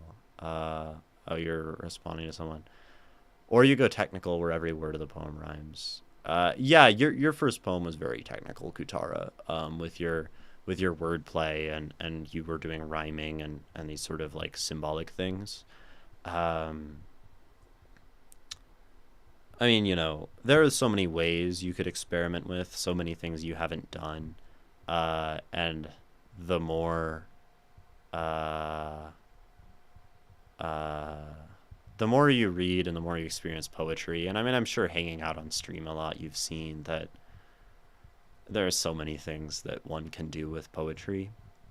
There are so many directions to potentially expand your craft, right? It's a giant open field that you can plant whatever seeds you would like. Uh, Verse is almost entirely different. Can you read the lyrics from Brother Louis? I know who you are. I know you were in the stream last time. You're just being very insistent, and we're like currently having a conversation, and I find that rather, whatever, rather immature.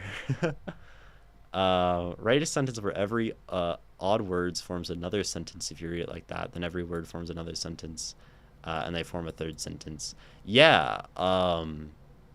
That's like a really like quite the intense technical challenge, and some people definitely like to write like that. I have a friend who's written uh like fully like alliterative sonnets for every letter of the alphabet, and not necessarily like start alliterative, but like every word has a Z. Or he's like, I'm gonna write a sonnet without using the word E. I have this friend who he also like makes ciphers and encodes secrets within music.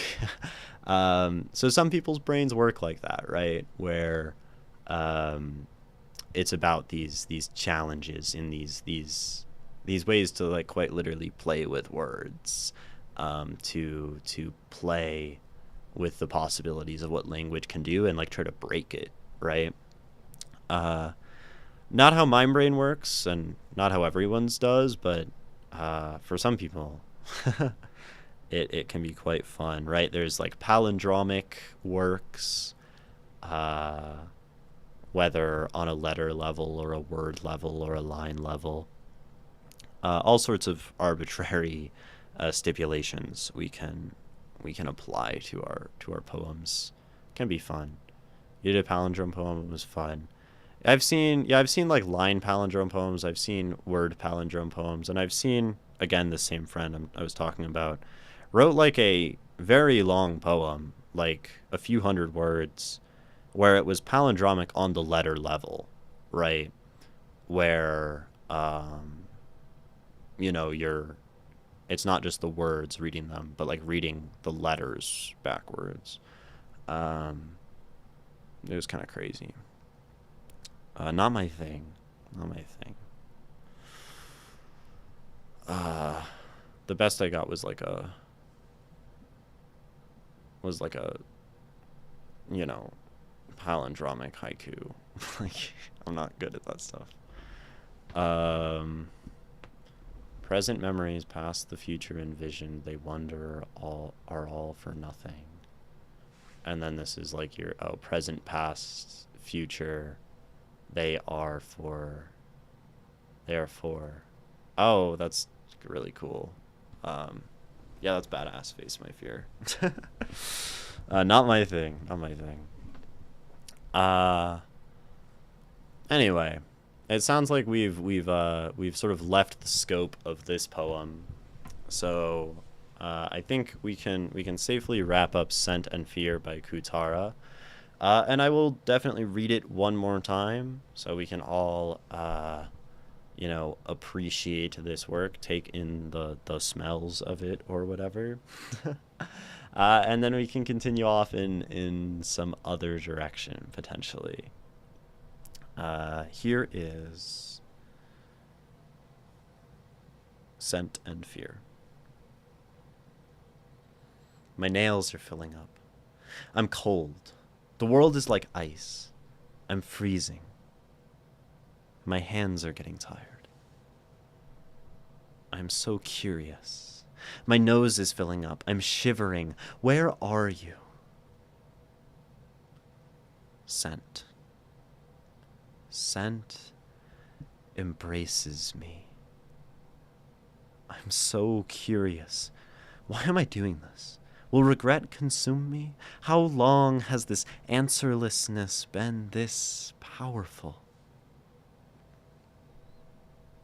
I'm sure you're old and you smell, but you're so valuable. You're valuable because you're the only answer. You're probably ugly and full of germs, but you're special. You're special because you're the only proof.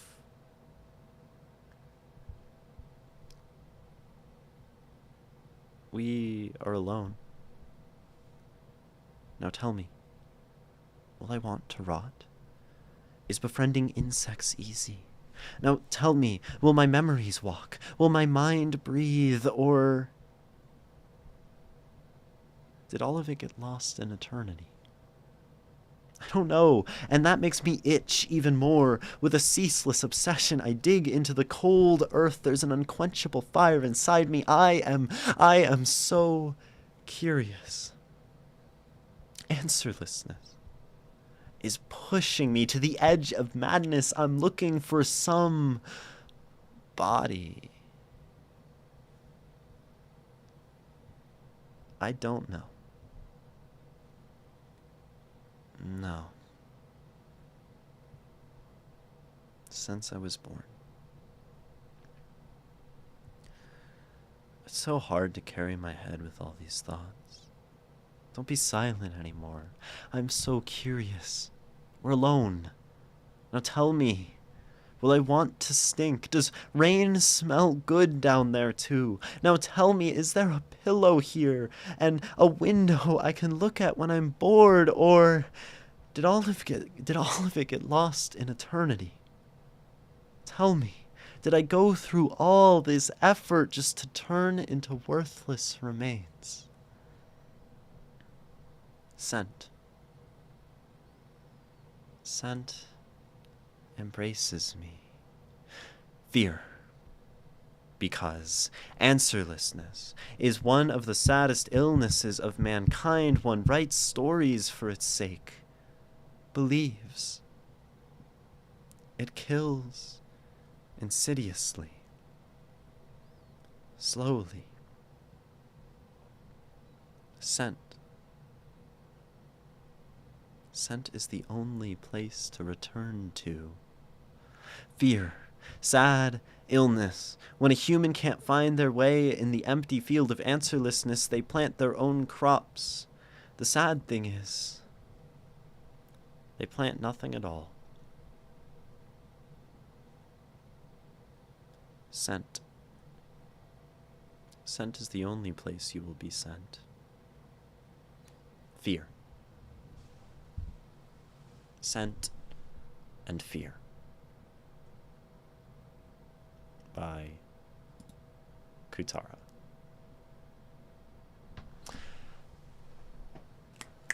Thank you so much for submitting your work.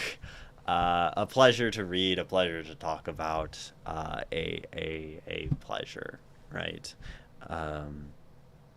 Always an admirable thing to send your stuff to stream. Always a lovely experience for me to read the poems that you all so graciously entrust me with.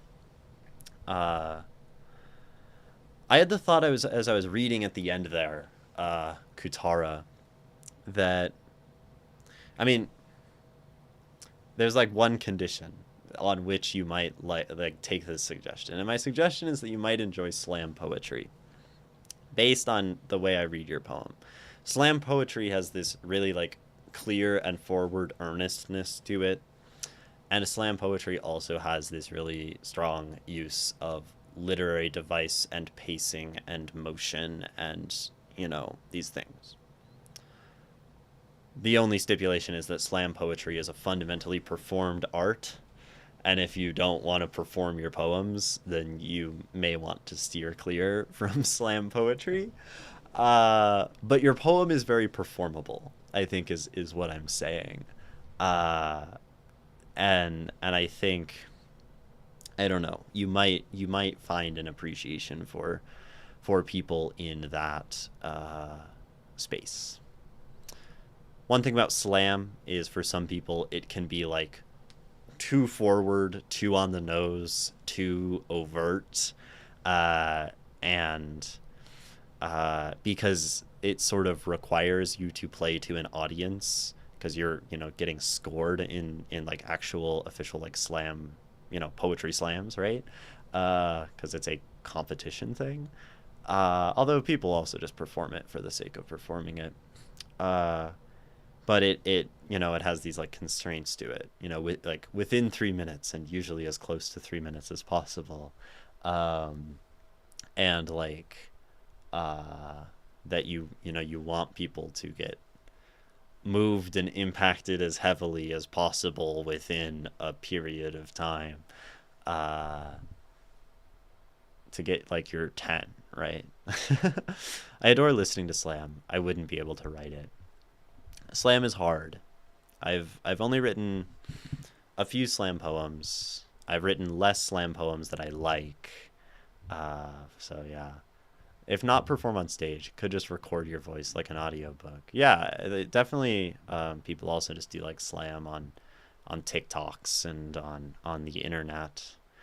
Recording's also great practice for speaking and existing and being. Uh, yeah, but definitely look into it. Who are my slam poetry recommendations? Maybe I'll shout out my friends. Monarch the poet is a good friend of mine. Uh, if you look up Monarch the poet, you'll find him. He's badass and super kind and queer and awesome. Uh, I like Monarch a lot. Oh, I like him as a person, you know. L Hope, ELLE, Hope like hope. Um, yeah, that's two local poets who I know who I would recommend as slam writers. There's also what's her name? Their name, Christ. What is their name? I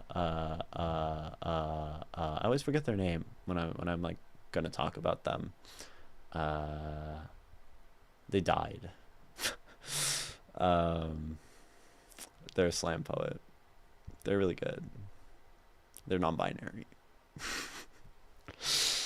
They're like a goat, like an OG like slam person. I don't know their name. Oh well, sucks to say. uh, oh right, want me to add screenshots to my submissions? Screenshots are helpful, right? Screenshots make it easier for me, but it's not really necessary. Andrea Gibson, thank you, Nikki. Yeah, I just have to say non-binary slam poet who died, and then that's roughly enough, right?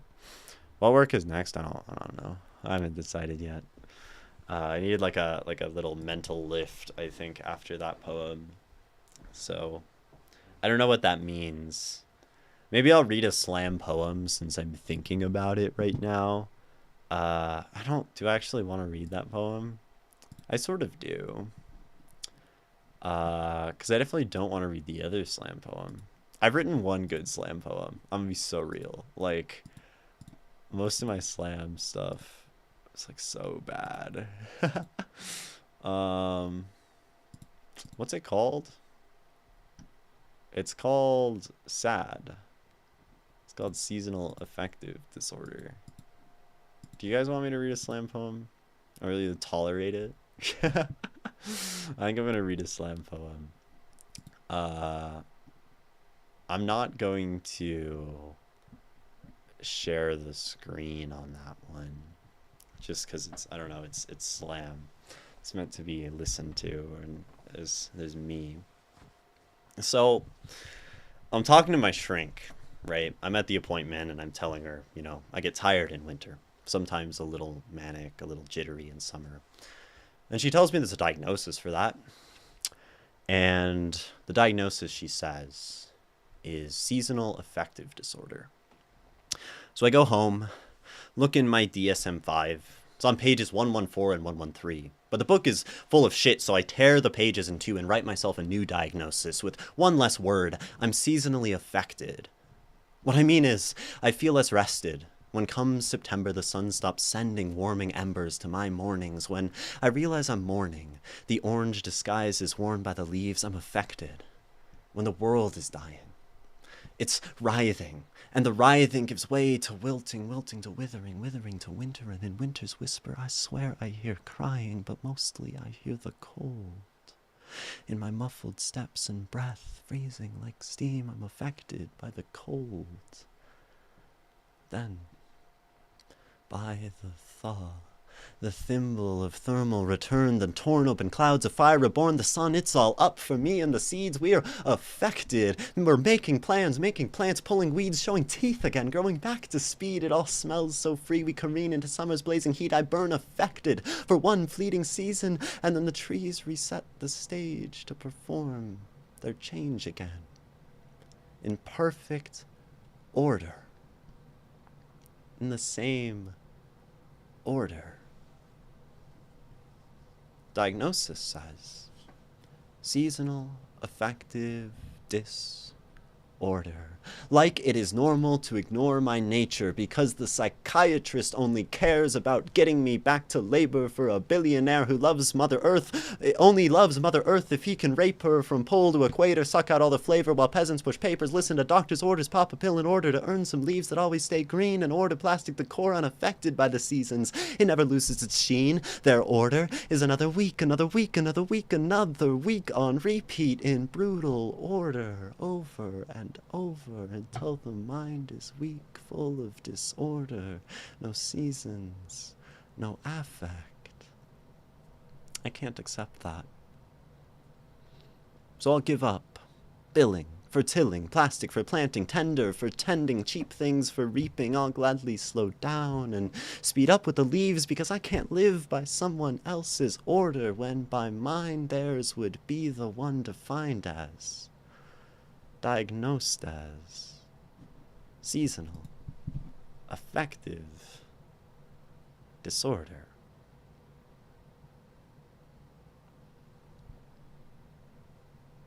Poem. That's slam poetry. Yeah. At least that's a slam poem. I think I was probably longer than 3 minutes because out of practice. Haven't read that one in a while. I've probably read it on stream before. I think Nikki's probably heard it, right?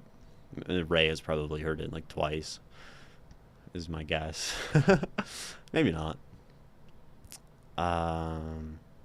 You have, yeah. It's fun. Man, slam is so fun to read.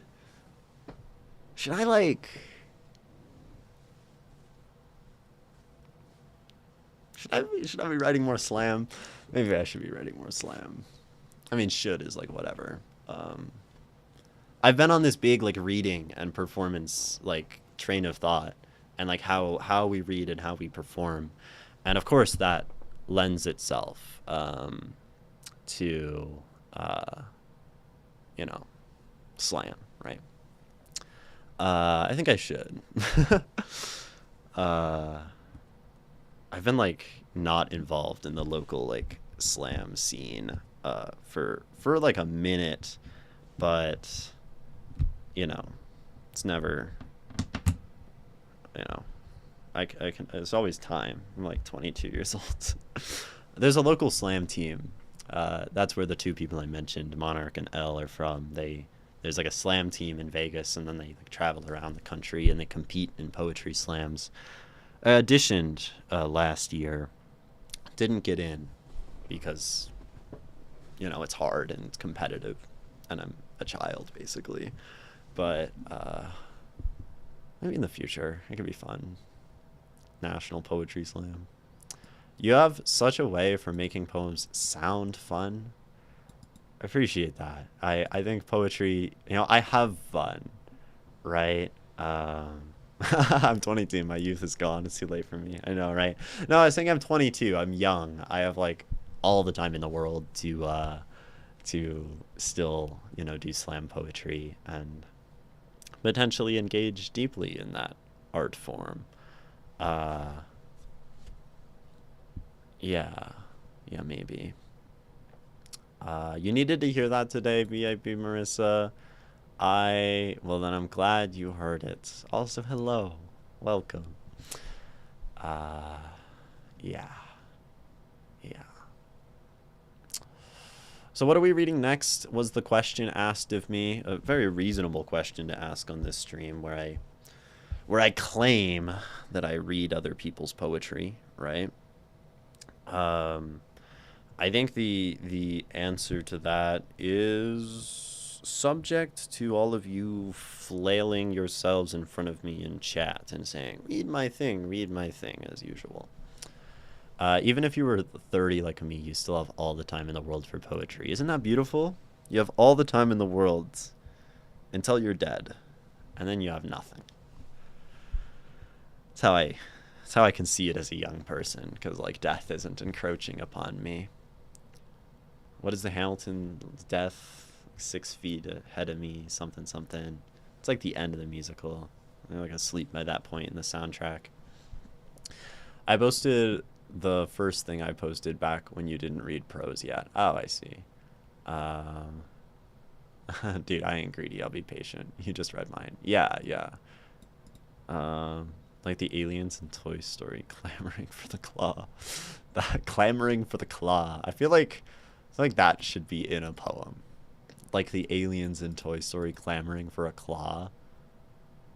Like, that's actually like hella, you know, aliens clamoring claw like Toy Story just on its own is a great sounding thing.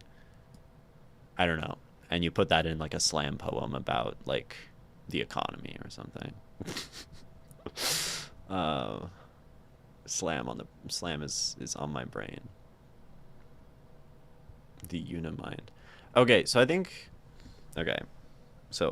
what's the deal? Ray, you have the rooster. Wobble Dobsy sent another thing. That's cool. Oh, and you tried to write in meter. That's cool. Nikki has things I'm not gonna read. Oh right, Face Your Fear has the next part of It Repeats, but I think it's recent enough that we're not doing more Face My Fear. Welcome back, Sklo Gamer. Have you sent me anything? Have we?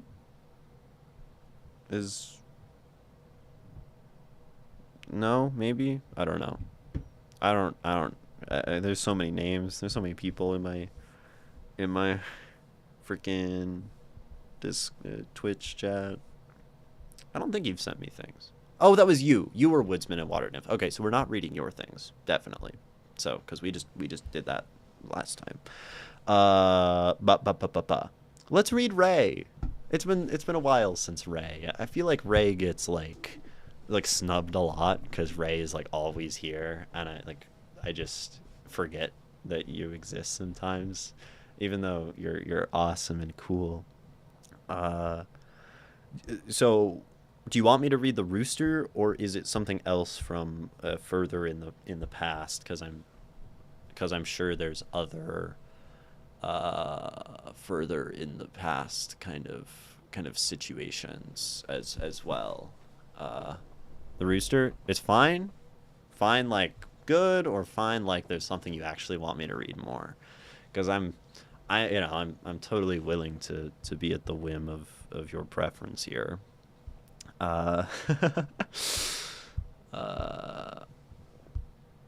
Is the rooster okay? The rooster's a short story. Is this an original or a translation? It's probably an original, since you didn't write that it's translated.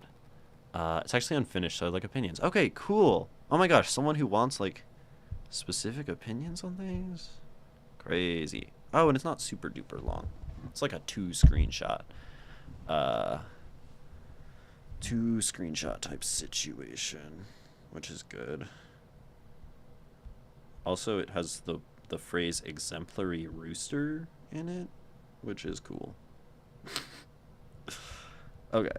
Taking screenshots. That one ends at retrospect. And that one ends at the end. Cool.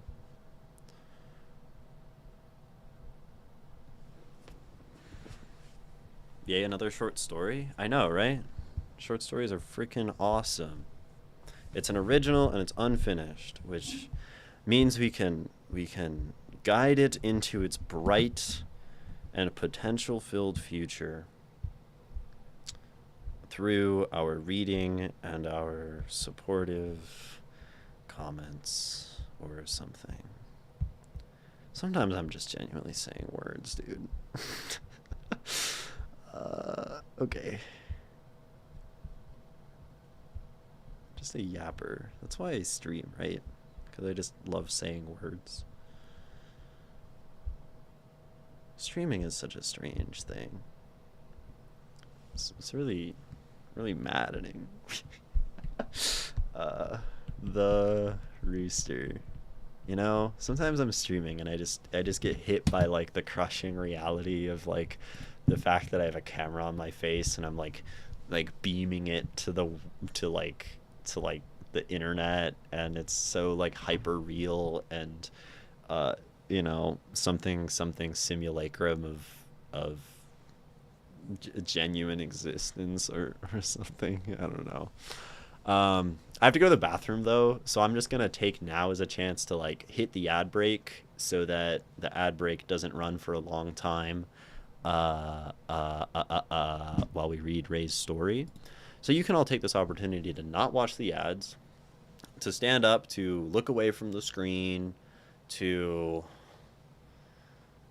do something kind for your body, to move, to drink water, to, go to the bathroom like I'm doing. Push ups, jumping jacks if you're capable. Move if you're capable. Or just sit there. Just sit there. That's fine too. I can't tell you what to do. You're not real.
Yep.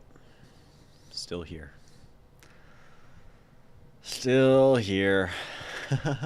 Gosh, how horrible that I'm being perceived. Yes, Messier. To be perceived is the most horrifying thing I can imagine. Also, something I love.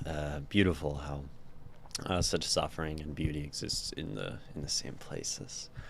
But if I was not perceived, uh, I would not be subject to ethics and anxieties and uh, all of those things that uh, make life quite a struggle of opposing forces. Yeah, yeah, you know, Nikki, you might be real. You're just not real to me. I think y'all are real. I think I have to acknowledge that you're real. Unfortunately, it would be real problematic for me to like believe that chat was a bunch of like illusory entities or like like hyper advanced chat bots that like my whole world is being like simulated by chat bots. That would be, yeah, I don't need that kind of psychosis in my life, actually. I'm gonna stop there. Y'all are real. I like that you're real.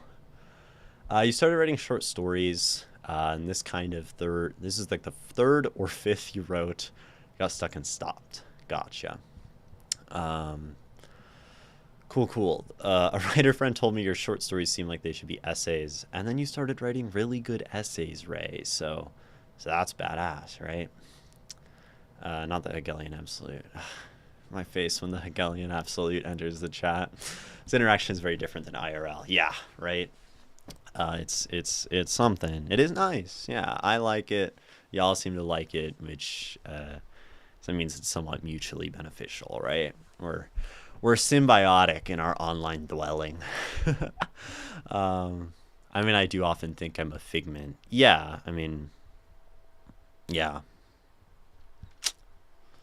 I've been there. I've been there a lot. We're actually the FBI. We're here to check on you, dude. If the government had 10 people, is that how many people I have? 10 people in chat to check on me, I would be flattered, you know? Um, I that would just be so. I mean, I'd be terrified, right? If the government had 10 people watching me, that's like freaky deaky. And I would not want that. But at the same time, it's like, wow, I'm like important. I'm being perceived, you know. And then yeah. We'll stop there. Here's the Rooster by Ray. This is scary but badass, right? Yeah. Ray, so you said you wanted feedback on this one. So I will ask you before we jump into it if there is any sort of nature to that feedback that you're interested in. Any particular things you have questions about, would like me to focus on, ideas or techniques, or things like flow or voice or tone or dialogue or prose, anything other than grammar, but I know you don't struggle with grammar, so it shouldn't be a problem. uh, yeah. I guess I should be open to grammar, because, like, I mean, because, like, there are a bunch of people in my chat who's, like, English is second language, right? And for them, probably, like, the most helpful thing I could give is, like, how is my English? How does it flow? Although no one's, like, specifically asked me that.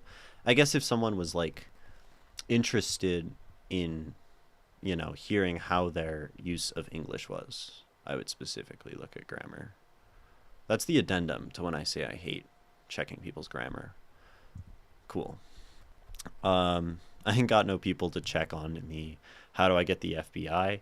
So probably do some real like fucked shit, right? If you want the FBI like regularly checking up, like I don't know, start involving yourself with a lot of like illegal business.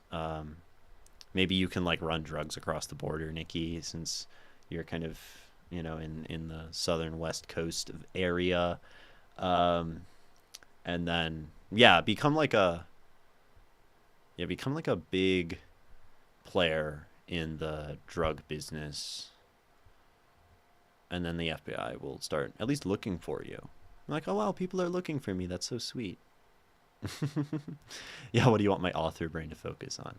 Yeah, that is the question. I presume Ray's typing something up, although presumption is the enemy of like truth or something. Uh, maybe you're just not typing anything up, and you're like, oh, they ask me a question, and I'm gonna sit in chat and just silently observe. That'd be a real like power move, you know, for me to like be expecting something, and for it to like with someone else to like have the knowledge that it'll never come, like anticipation mogging. Just buy lots of fertilizer for no apparent reason. Yeah, make some really strange purchases with no intention to like do the strange things with them. Like buy all the components to make a nuclear reactor in your backyard and just put them in your garage. And then the FBI will come check up, you know? Okay. Ray, the question. Detailed. Most never get this much detail.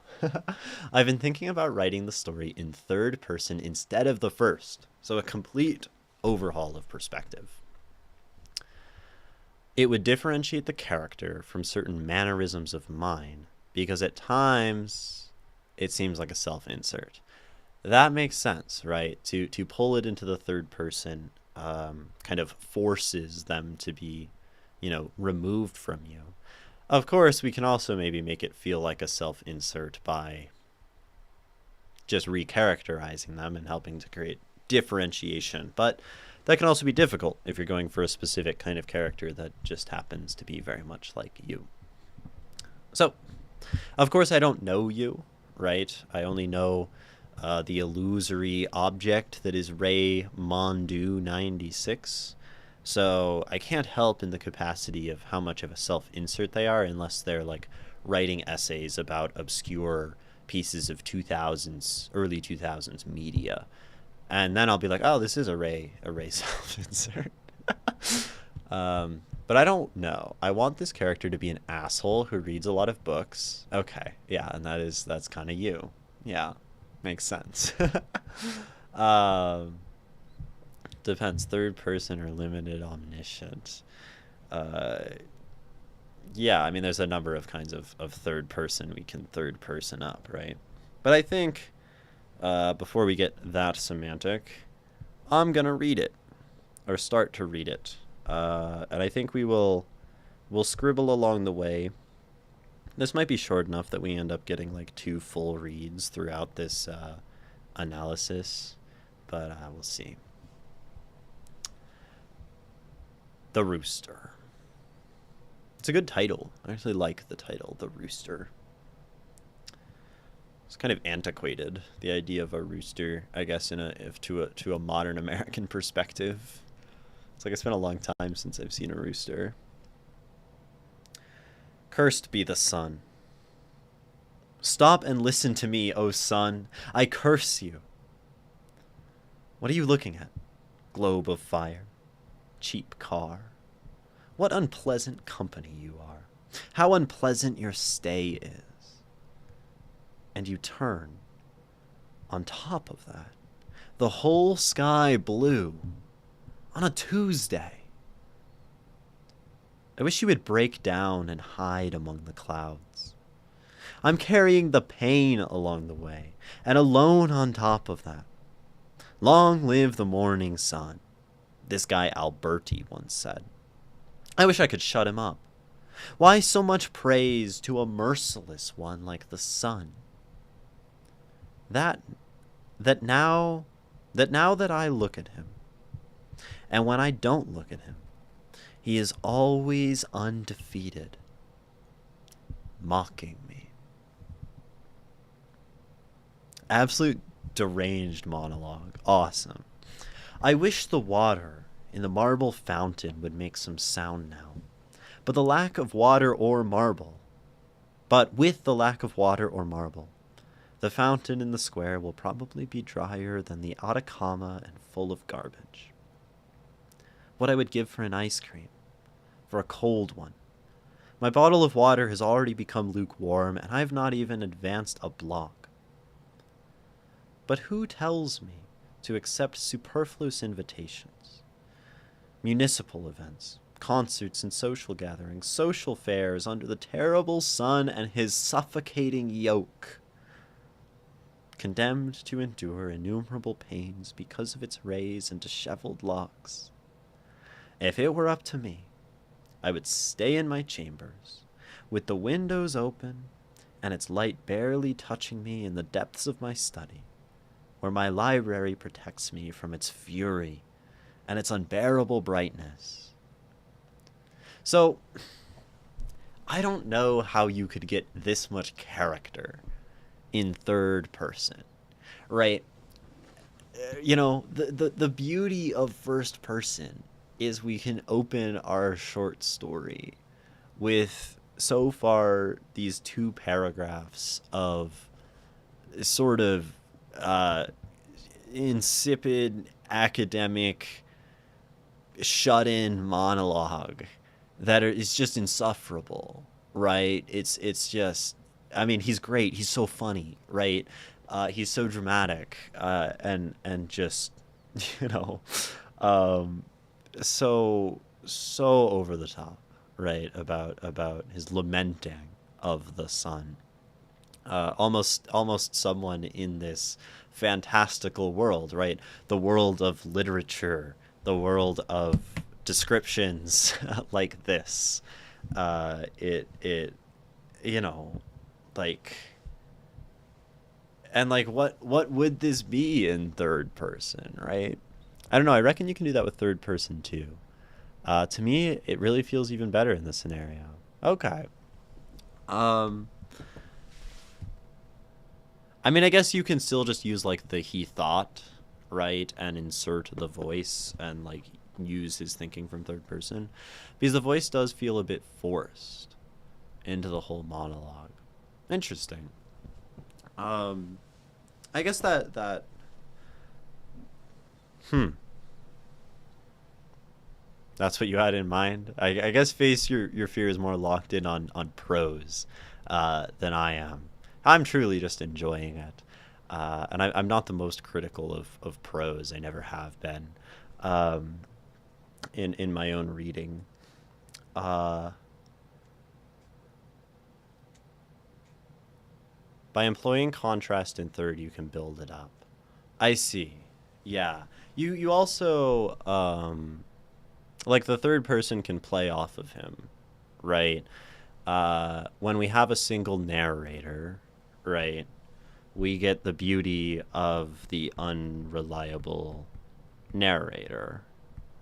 The third person, particularly, right, the omniscient third person, the voice in the sky describing what happens that's sort of removed from the text. Uh, we end up, uh, you know, we have like authority on what is happening. And with the unreliable narrator, right? I love a first person narrator, and I love a narrator with a lot of character because it fundamentally invites us to question, right? Like my favorite books have unreliable narrators, you know. So I'm a big sucker for the first person, and I think if I like the novel that I started to write was it in first person? It was sort of like half first person. Hard to explain. But you know, it's this fact of like seeing it through their perspective and having no other choice, which I do enjoy. But yeah, I agree with face your fear, right? Write both versions, see what sticks. Okay. Fury and unbearable brightness. Uh Though if you truly want do look into focalization. It's a concept that explores perspective you are going for. Y'all are so much smarter than me. I love when y'all have like smart things to say and words I've never heard of. Focalization. Okay, the perspective through which the narrative is in narratology. Hold on, I'm gonna pull this up on this so y'all can get in on this narratology. Look, it's Howl by Allen Ginsberg. If it loads, it's not gonna load. Yeah, love that poem. Uh, what did we say? Vocalization. It's like vocalization with a focal. Okay. I never heard of narratology. No, y'all are uh, I don't know, taking my narratology virginity, exposing me to something new. Isn't that lovely? In narratology, focalization is the perspective through which events in a narrative are perceived and presented to the reader. And the concept was introduced by Gerard Genet, to replace the vaguer notion of point of view by separating the question of who sees from who speaks. So who sees is the focali. Oh, right, because we can have like a third person that really feels like it's through someone's eyes, even though it's being spoken not by them. Jeanette distinguished three types: zero focalization, an omniscient narrator whose knowledge exceeds that of any character; internal focalization, the narrative is, yo, well, this is awesome. This is really cool. These are words that I didn't have before. Thank you. Wow. The concept was substantially refined by Miek Ball, who recast focalization as a relationship between a focalizer and the focalized. Appears in literary criticism and film studies. That makes narratology. Study of narrative structures. Are there like books? Yeah, okay. Morphology of the folk tale. I feel like this is like my kind of thing. I feel like I ew, strong association with the structuralist quest for a formal system of useful description? No. Nonsense. Nonsense. I would still read it. Is there like post structural narratology? Interesting though. Employing the couplet fabula and sujet. I've heard of this actually. I forgot what this is. I've heard of fabula and sujet. So I've heard of some of these things. Okay. We're gonna not get too much more distracted by narratology, because the further we go into like obscure systems of thought, the more people become alienated from stream. Yeah, there's lots of manuals. Okay. There's also diegesis. Yeah, guys, words. Just saying words. How can we just say words? Diegesis. The presentation of a narrative without direct dramatic imitation of the event, scenes, or characters described. A narrative or history or recital relation. Interesting. Or rather a diegetic narrator. Not a big fan of structuralists? Me neither. No, I'm not a big fan of structuralists. I think that's nonsense to impose. Structuralist exists to, like, I don't know, be overwritten by new structures tomorrow, you know? Or you just say we're going to stop with structures and post up. Something like that. I feel like this reading this is going to be more informative for me than it is for you, Ray. Like, teaching me things. Where my library protects me from its fury and its unbearable brightness. That's like the unbearable lightness of being or whatever. That makes me think of that. Where I can devote myself to my readings and my writings. Perhaps watching some movies. Is it the unbearable what? I don't know. Where I devote myself to the readings and my writings. Perhaps watching some movies or relaxing with beautiful melodies. With my refrigerator with ice-cold beers, some almonds, sardines, Spanish chorizo, capers, and my fan at full blast to keep me cool as a cucumber. But no. Here I am, shipwrecked under a corner's tree, waiting and praying for a cloud, a gust of wind, the slightest breeze to pass. My wait was useless and my attitude worsened. As time went by, I thought about the rest of the exhausting walk downtown. I dedicated myself to raising my voice to shout out my discomfort and my discontent. But yeah, enough theory crafting. Yeah. So I think, this is where sometimes I maybe fall short, not reading poetry, as I've written a lot of poetry and I've spent a lot of time talking about poetry. So most of the poems on stream don't show up and just like sort of escape my understanding of like level of writing. But I'm not a very good prose writer, I think, or not that I'm not good, but not very experienced in writing prose. So then this comes to be, and it's very intimidating because everything feels very like well written and like vivid and strong and bright. And then I'm like, oh wow, this is like great writing, and I'm like, that's enough. I like great writing. Um, but that being said, we will not give up. I'm not giving up yet. I'll try to give some thoughts or find some things to give thoughts on.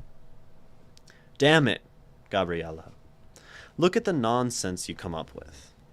And since when have you liked astronomy and stuff like that? Just look. To go see a scientific talk and they come up with a whole pedantic event with local bands and dancing as if it were a folk festival. When the thing is to see old man Mazza and listen to him talk about orbits, white dwarfs, and all those things that interest astronomers. The only thing that convinces me to continue is seeing you lose your place in the sky, damn son. You'll see, you fucking Helios, when the moon appears and covers you. I'll have my revenge and a break from your tyrannical heat. Hey, a voice came from my side. But as I looked around looking for its origin, it continued. But what words are those, boy? Look at you, insulting a god of Olympus on top of that. Doesn't your crying seem more pedantic and anachronistic? Save yourself the embarrassment, and better express yourself calmly, because that's why the Son of Man became flesh, and as we all know, gave us the ability to use words. Come on, son. Tell me what afflicts you so much. Then I looked down from where I was, finally able to detect the origin of the voice. Very fascinating and captivating, by the way. I found myself facing a galliform bird, with a considerable red and fleshy chest, a short beak, abundant and very lustrous-looking feathers, with a gallant curl and a gallant stance, looking at me with its head to one side, with the sun rays that filtered between the branches and leaves of that tree that I used to shelter from the heat, hitting its feathers and showing how shiny they were, with its body being wheat-colored and somewhat earthy, its tail held high, with its long dark feathers, which, with the incoming light, seemed to change color, going from green to blackberry to blue, in addition to some white spots on the sides of its head that looked like the makeup of a nobleman from times past, possibly from the court of the Sun King, Louis XIV of France. In every way, this was an exemplary rooster. Beyond the uninvited appearance and his pomp, the heat of the sun had me in such a bad mood that I decided to refer to the rooster regarding his argument. With my patience somewhat altered, my voice somewhat raised and tactless in retrospect. Let me tell you, Mr. Rooster, that right now I'm not in the mood for conversations or answering questions from strangers, nor buying raffle tickets or answering surveys. So if you don't mind, I would ask you to leave me alone. It's a great piece of dialogue. But for God's sake, son, exclaimed the rooster, with a carelessness in his voice. But what have I done to bother you so? My dear boy, let me tell you that I have not committed any fault, nor have I referred to you in a rude manner, as far as I know. But if you find that this is the case, I offer my apologies. But I also ask you to reciprocate.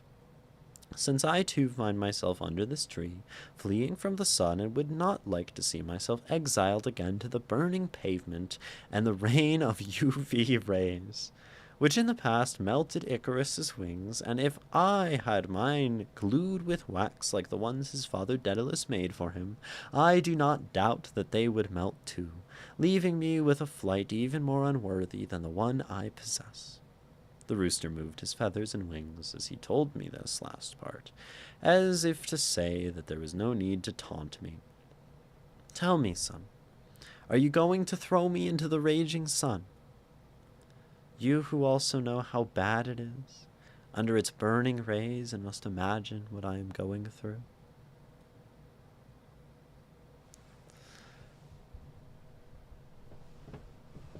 That feels sort of like, I mean, I love the sort of dialogue, and whether it's magical or delusional realism, uh, like the way the rooster is described and comes in as this like larger than life thing, uh, is really nice. Um, but I don't know if there's a but. Uh,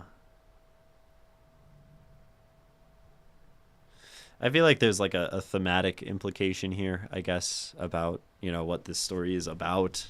One could think something ethical, something about, suffering, but too early to tell maybe, and it's unfinished. So the rooster's words made me realize my folly, as well as making me feel tremendous shame. I, who was always taught by my mother to be respectful of all peoples, of all cultures and social strata. And here I was being inexplicably hostile to an avian. Not to mention that I was lacking the Spanish that my father had taught me to communicate in the most chivalrous and correct way possible. And here I was, nothing more than ranting insults and humiliations. As I focused again and understood what my fellow sunstroke comrade told me, I could see myself reflected in the rooster, but not only in his bright feathers, but also in his disposition toward the sun and the heat, with which he terrorized us, leaving me with my clothes stuck to my skin, my hair soaked, in a bad mood and a feeling of irritability and anxiety, without going over my previous spontaneous aggressiveness. In addition, the rooster should be in similar, if not more terrible condition, since he did not have clothes to cover him from the sun, or arms to open a bottle of water, not to mention the ability to sweat, which, although annoying, is very useful to regulate body temperature. They are waxing poetry, pun intended, yeah. Oh dear rooster, please forgive me for my insolence. I promise you that my previous outburst does not reflect the education my parents gave me, nor the way I usually deal with people. It happens to me that with the tremendous heat with which the sun bombards us today, I'm in a terrible mood, and you have nothing to do with my anger. This is all because of the high temperatures, and allow me to correspond to you. I raised my bottle to open it and give what was left of my water to the rooster. The rest apparently evaporated, since when opening it, a cloud of steam came out of the bottle, as if it were an alchemical formula. Here, rooster, drink, or else the sun and its rays will claim the rest. Or the earth, perhaps, since I see that you have no arms or hands to open bottles, cans, or water taps. End of short story so far. I mean, I love it. It's so vivid. It's so descriptive. The dialogue's really fun. It's nonsensical, very poetic. We have a stuck up and posh rooster and a very pretentious man. Part of the cliche or little game I came up with this writing is that the main character speaks in literary quotes, like the opening monologue, which is a bunch of bits from verses from poems strung together. There's even some by Neruda. That's crazy. I mean, it makes sense, right?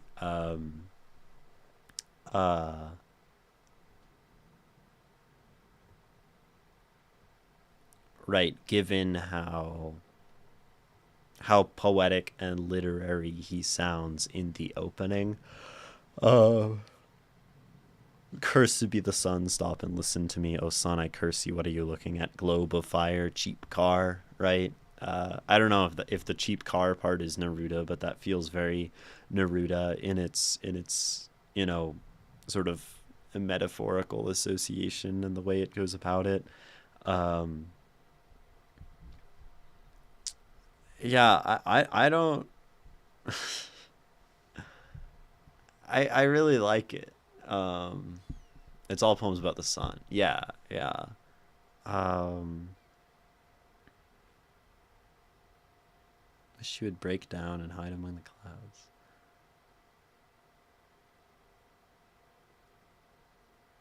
That's really cool. um,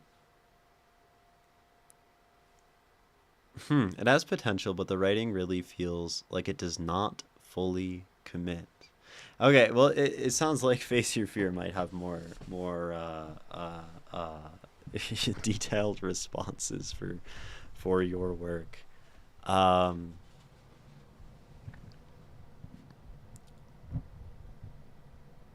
you feel like that too. What in what sense do y'all feel like it does not fully commit? Uh, just because I mean I don't pick that up, I guess, but I'm also just more suited to poetry. He speaks flowerly, flowerly the surrounding tissue. If he speaks flowerly, the surrounding tissue has to match that too. Okay, so it's an issue of that his speech um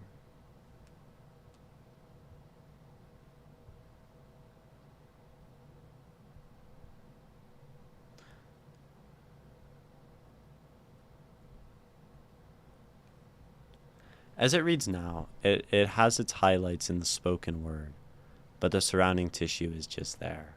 I see. Yeah, the highlight for me definitely is his speaking and his actual um right, the sort of dialogue elements. Um but I guess yeah, right, like the I raised my bottle to open it and give what was left of the water to the rooster is fairly plain, right? It might seem baroque or rambling, but it still falls short of describing such a grand rambling.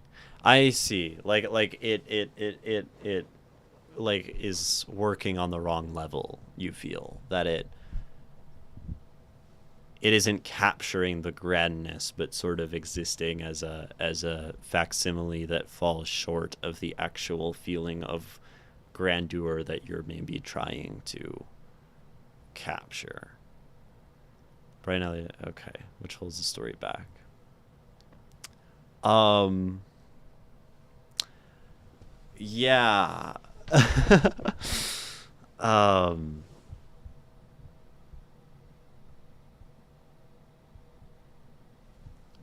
I do not know what to offer here, and maybe I don't have to offer anything. And reading it and hearing it is helpful, and having Face Your Fears offerings is helpful. um,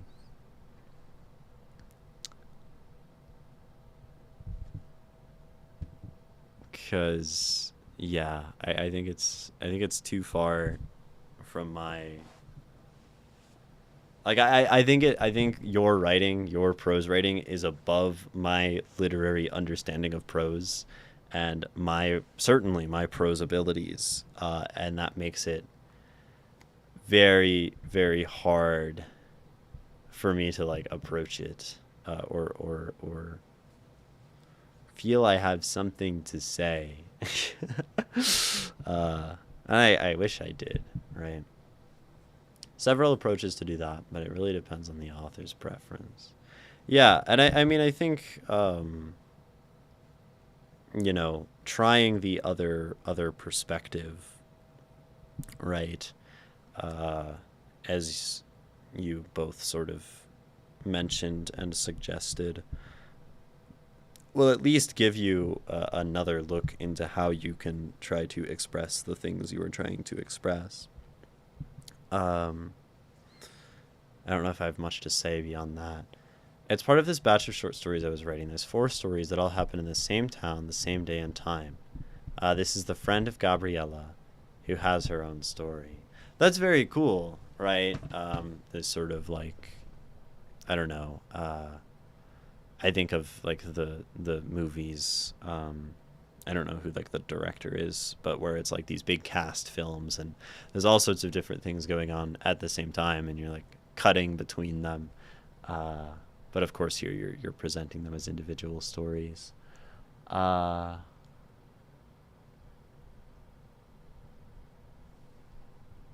and did you finish any of them? Are any of them complete, Ray?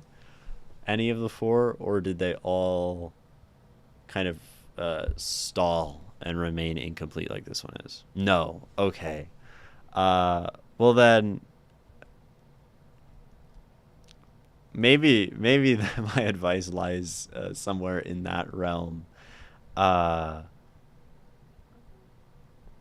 because I don't know. Maybe that gives me the impression, right? That have you started the other ones?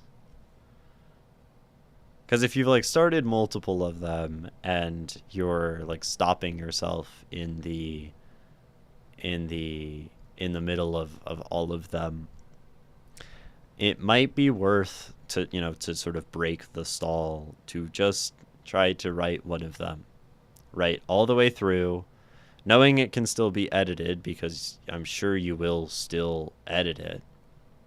Um, because then at least you have an idea, like, right, once you have one piece of the puzzle, I imagine all of these stories, you want them to play off of each other and sort of interact and engage with each other.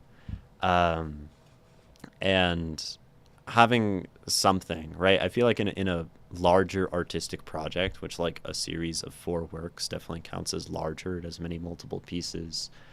If you can like start to solidify one thing, um, write one from start to end, even if it's going to get changed and overhauled later, right? It can help the other ones fall into place around it. Because if everything is sort of unfinished and changing and in flux, uh, then it's really hard to sort of create a cohesive work. And maybe it seems sort of backwards, right? To finish something in the name of having a cohesive work, but I think it might be able to help. Because I imagine they're all very like tonally different, and those are sort of things that can play off of each other, right? They all have the same ending because they cross. Yeah, and the same event ends all the stories. It's like four perspectives on the same thing happening. Yeah. And I think like one of the strengths of a story like this, right? Four perspectives on the same thing happening, right? Is they all offer their own unique perspective, and the juxtaposition of the perspectives is what gives the story force, right? Because you need something more than just telling, sort of a similar story four times. Um, and if you finish one, at least have a strong idea of like this is their perspective and this is where it's going and it's like done-ish, then the other ones, it's easier to juxtapose something against something that already exists, right? And maybe being in like the four things at once minutia is what's halted it. Um, but that's sort of like a high level outside of the text sort of recommendation, just because I'm not sure I have much to say about the text, but I think from the perspective of like artistic process, it sounds like finishing something might help you and like actually like, you know, and then one is done ish enough, first draft of one of them, and then it makes you want to like finish the other ones. um, and just suspend the desire to like have everything perfectly aligned in the moment. Maybe that's bad advice. I'm not sure. I don't know you as a writer, and it's very hard for me to give any of that sort of recommendation because I don't know any of you and how you go about writing, and that's tricky. Um, but I can, you know, offer that meager amount, knowing that I have little to say about the text. I also just like writing talking animals. I think talking animals are awesome, and I think I love the rooster, and I love the rooster as a reflection, right? You even say that he saw himself reflected in the rooster, in both of the ways. I think that's really cool. Um, are the other stories titled like the blank animal?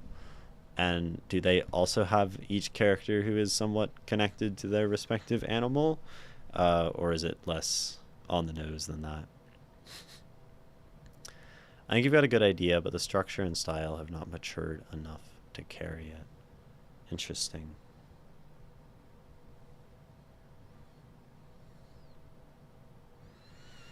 I really like it and would love to see the whole thing, right? But I presume you already know the ending, Ray. Um, since it's all ending in the same place.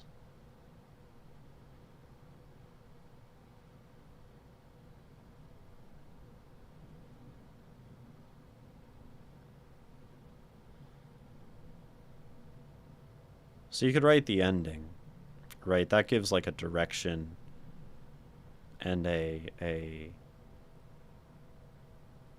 I imagine all of these characters are going to exist at their most intense. Okay, the rooster, the rock, the eclipse, and the bull in that finale. And maybe if you can capture, this guy's uh do you have the ending written or do you just know the ending?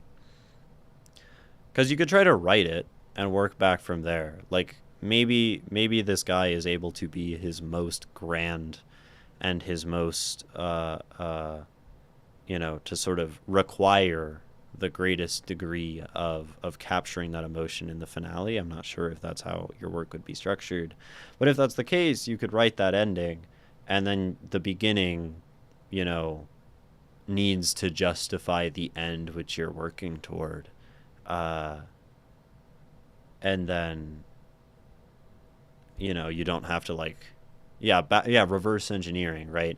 Instead of building up to that point. And it depends on the arc of your story, of course, right? But when you create an ending, then everything before it kind of has to fall into place to justify that ending. At which point, you might find that certain things need to change, right? Maybe you start to write the ending and you realize, oh, it does have to be in first person for whatever reason. Then you can really commit to the first person here. Maybe you find that the ending really wants each character to be in third person as they converge. Then it makes the decision for you, right? Because I feel like with these convergent narratives, that point where they converge is your like most dramatic moment. Your sort of the whole thing explodes together in this beautiful way, um, and everything's pointing toward it, right? But if you're writing towards something that like tonally and like technically in terms of the writing you haven't captured, then maybe you're writing yourself into the abyss. A thought. Another thought thrown out into the void. In the end, it boils down to find what you want from it. Well, of course, yeah. And and but it sounds like you want to write, you want to finish it, you want to like it sounds like you kind of know what you want to capture, um and you have this like ambitious structural desire, and maybe the issue is more of like getting to what you want. And I know something that I've been paralyzed before in creative projects is I want all of this and I am here and I can't get there, right? And then it's not an issue of like the like actual maybe advice on writing. It's an issue on like writing and doing and like getting something in place to do that iterating up to this point. I think it might help you to have something to hold on to. Well, yeah, the gap will always be there. That's being an artist. That's what pushes us. Um, but you know, if you're not actually working on it, if you're not actually iterating or writing new content or anything, you're not getting any closer. I feel like my advice as a writer often boils down to writing, right? That's what I say with like poets. I'm often like, write something new, write something different, uh, that's separate in some way to like keep developing and keep changing and challenging. And so this, even if it's within the same work, it could be go write the end instead of writing the start, or go work on one of the short stories that's less technically demanding, that doesn't need you to write a character that is so vibrant and bright as this one, and write maybe the eclipse or the rock is very subdued, right? And you can get away with like, you know, a little bit of easier writing just to like again have something in place, and then that can allow you a clear idea of how this rooster juxtaposes against, you know, the rock. Oh, this one is a pain to write also because it's all quotes. Yeah, and it sounds like you want to write, and maybe writing one of the ones that lets you write will get you excited about the story again, instead of like, oh, I want to write the rooster. I'm really excited. Oh shit, I have to go like open up Neruda and like scour for quotes. Like that's not fun. I mean, it can be fun, but like it's very tedious. It's very slow. It's very rote. And I don't know. Maybe the bull can capture that same kind of desire to like write something exciting. Sounds tonally similar to the rooster, um, without having to go scour quotes, right? Uh,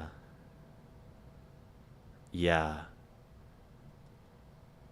I just don't want you to be paralyzed. Because being paralyzed as an artist is a really um, unpleasant place to be, and based on the tone and based on the structure of this one, it seems that this might be the most difficult part of your story, and that doesn't mean like leave it all the way until the end, uh, but give yourself some space to work on a different part of it or work on a different story within the four, and then maybe that will help this one, you know, come into place. Yeah. There's this document with quotes. It's just me going, yes, yes. The Sufi quote, the Sufi quotes. Yes, the rooster gives Sufi. Yeah. The planning documents always go crazy, right? Oh, yeah,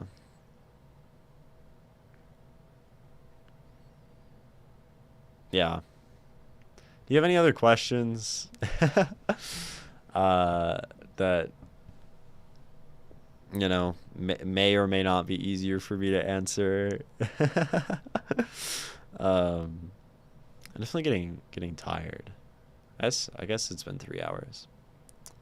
Uh, though piece of advice, while quotes is a great thing, sometimes it stands in your way. So love the idea, but do not marry it. Yeah, and I mean, definitely feel free. Right, he's a person himself, right? So he has the capacity to um, provide his own input. I think talking entirely in quotes is very cool and very literary. Um, but you can also probably reasonably free yourself from it slightly by, you know, how's the flow? I find it hard to make fiction flow naturally. Yeah. So, flow. Something that's tricky, right? So flow is movement. Flow is probably like moving forward. And the tricky thing with like these monologue type sections, maybe this is something I noticed, is that right when we're monologuing, we're not always moving, right? We're not always moving forward, and that's just like, sort of a difficult thing about the monologue is it's like someone talking, and it's all them.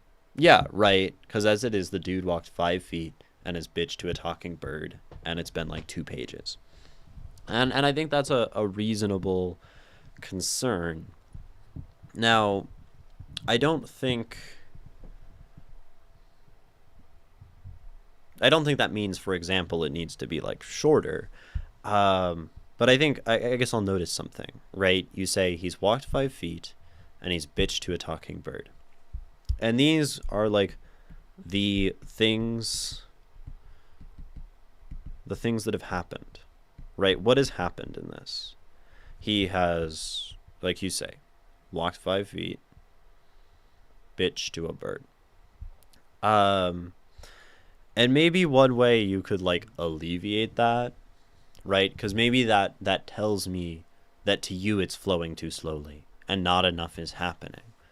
Uh, Now that could be wrong. Maybe you're just saying that to say that. But if that is the case, then we can think about how to add more things that happen. And of course, we can't add like major events because you know it'd be really hard to add in a whole nother thing with like another piece of action or narrative going on. But I think that maybe is a chance to become more granular, right? With the things that happen, because we are very zoomed in, right? Sort of, not two birds. Two birds would just be like, okay, well, we walked 5 feet and talked to two birds. But if we can become more granular about things happening, breaking it down, right? Maybe you can think about, right? We have our thing, our narrative, and this part is walking 5 feet, and this part is talking to the rooster. And it could very possibly feel more full if we were to break this down, right? Something happens here, something happens here, something happens here, and maybe it doesn't have to be that much, right? But if we had a little detail of scene and setting, if we had a little detail of things happening, um, something that changes, concretely within the bird discussion, external or internal to the two of them, then it would be like, oh, well, he walked, and while he was walking, this little thing happened, and then this little thing happened, and then he fell by the tree, and then the bird came up, and then the bird started talking to him, and then the bird looked up because there was a noise over there. I don't know. Maybe that's an opportunity to like tie a subtle detail into one of your other stories, like drop a little hint of like, oh, something happened. We're not going to dwell on it, but hey, that's a little secret pointing to your other short story. He heard a man yelling. Something happened. Um, could help. I don't know. Could feel out of place and forced. Face Your Fear, you say it works and it functions, but the paragraphs are rather long. So you get an elongated flow from the get-go, which restricts the variety it could have. I don't think it, I mean, I think you can definitely still change, right? Just because we've set this elongated thing doesn't mean we couldn't cut into a more back and forth, right? I mean, we could even think of, we have these, the man and the rooster are basically independently monologuing at each other. This is like barely dialogue. It's like, I'm going to say my whole shebang, and then the rooster is going to say its whole shebang. But maybe a way to break up the flow going forward is to tighten up the dialogue, right? They start to talk to each other in a more conversational manner. They start to talk to each other about various things happening, whatever's happening today, whatever this astronomy stuff is, whatever is happening in the rooster's life. And then that's also starting to add details through their conversation in a sort of expositional manner that could maybe push us forward into the next part of the narrative, right? Which is going to serve double, right, as breaking the flow And it's like, oh, this is novel, so it keeps the reader interested. And then while the reader is like, okay, they're having a conversation, this is nice, you're like segueing into your next section. Um, I'm not saying it's set in stone. I'm saying with the setup, you will need much more skilled transitions, and the narrower the frame is, the tighter the scaffolding will have to be. Yeah, I do think that's true, and also, like, depending on the length that we want for this story, there are restrictions with these, like, the sort of length that we've already gone at. Yeah, you don't want to give them whiplash, and I agree. Um, so to arrive at a quicker back and forth dialogue would have to be written well, right? To bring us from this crazy at length to, you know, something tighter. And maybe that's something you could think about if you were to restructure this, right? We start with long monologue. This is basically one section, I think, is what I would say.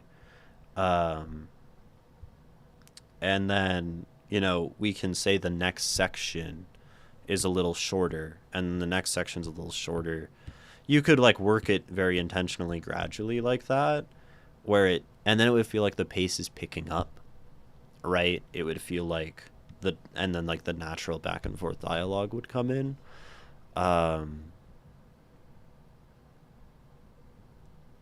but then that might take away from like the grandness of his speech. Who knows? Short stories are brutal because they have little to no room for error. Yeah. Since every word basically needs to have a reason for its usage. Yeah, it's like the poetry of prose, probably. um, a very intimidating form, for sure. So, so yeah, I think, you know, having more. I don't want to be a negative Nancy. I'm just complaining on a rather high level. Yeah, no, I don't think you are. And I think your feedback's especially helpful as someone who's probably written more short prose than I have. Um, I like that people in chat know things. um, but yeah, this. So, right, I think. It's uh yeah, I think, yeah, Ray's obviously fine with it. I think it's useful though, right? Ray, you've identified you have an issue with flow, you have an issue potentially with perspective, and if nothing else, these are things you can start to play around with, and you can look at your own work in a very self-critical manner, uh reflective manner, analytic manner, and say, what is it? What are the parts, if you read through this? Read through it out loud on your own, right? And say, when does it feel like the flow isn't working? And then you can ask yourself why, right? Has he gone on yapping too long? Has nothing happened? Have we gone nowhere? And then that's where you can say, okay, well, okay, so nothing's happening. So then at this point, when you get that urge, that's an invitation for you to make something happen, right? Perspective's not working, you know, that's a more zoomed out, difficult thing to interrogate, but certainly something you can do. I want that too, because when one shows stuff for opinions and everyone goes, that's nice, I'm left where I started. Yeah, yeah. Which makes me not always the most helpful feedback giver. Uh, Want a great life hack? Change the font of it to something you're not familiar with and then read it again like 2 days later. You'll find all the spots you hate. That's really fascinating. I think that makes sense, right? It makes it less familiar. Uh, it's like turning a painting upside down, right? I based it on two Lucianic dialogues, one of them also featuring a talking rooster. I wanted to tell the story like a tragic comedy, but almost like those classic dialogues where the conversations are very unnatural, like Socrates. And he's a bookish snob and a magical talking bird. It opens the door to them being like two fish out of water in this normal, ordinary world, as they'll be conversing among people who are actually normal and talk like humans. Yeah, okay, and I think that's very cool. And I'd imagine you've probably like revisited those dialogues. Um, But something I think about with Socrates, right? Like, what makes Socrates so readable when you are reading a Socrates dialogue, right? And to me, I think is that, right, I mean, we think about the Socratic dialogue, and like someone asks him a question, and really like everyone in the room is hanging on to the response of Socrates, because he has something to say.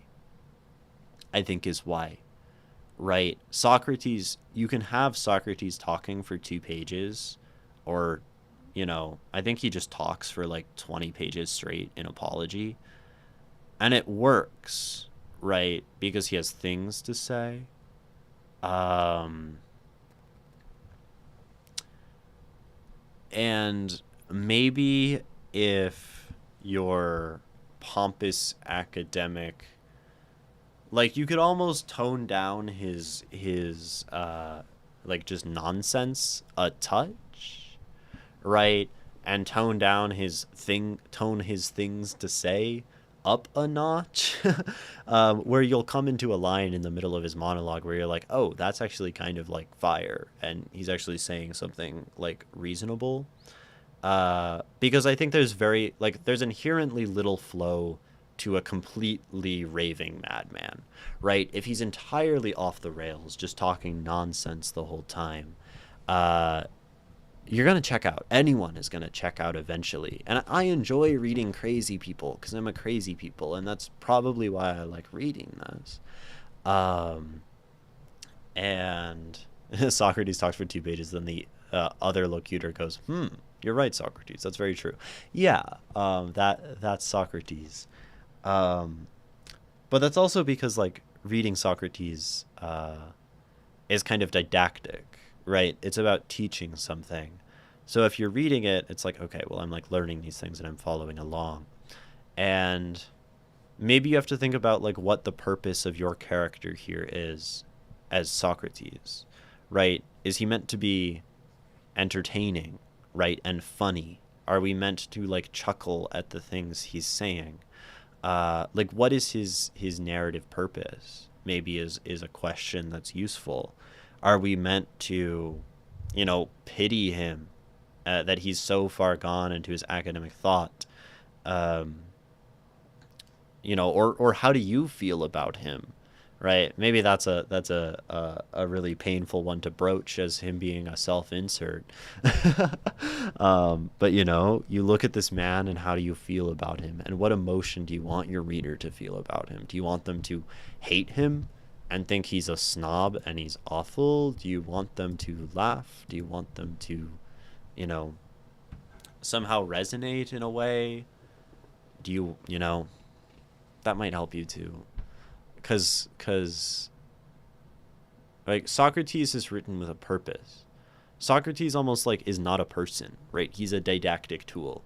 He's just there as this like abstract concept that's teaching you things often in when reading Socrates, I feel like, or reading, Plato or whatever. And that's fine because like what you're there for.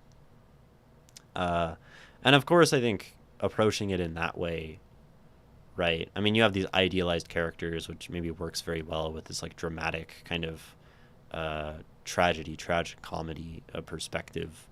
Um, but then you can also, use that sort of same philosophy across your other short stories, right? This other character, what's their purpose here? And then their purposes can maybe uh, bounce off of each other, engage with each other again in that sort of juxtapositionatory way, um, where they play off of each other or something. But yeah, I mean, you have inspirations, so like, go back to those, right?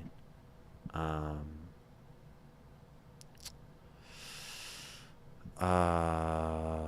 there's one thing I did to learn how I want my language to function. Take any sentence, use the same words or arrangement order.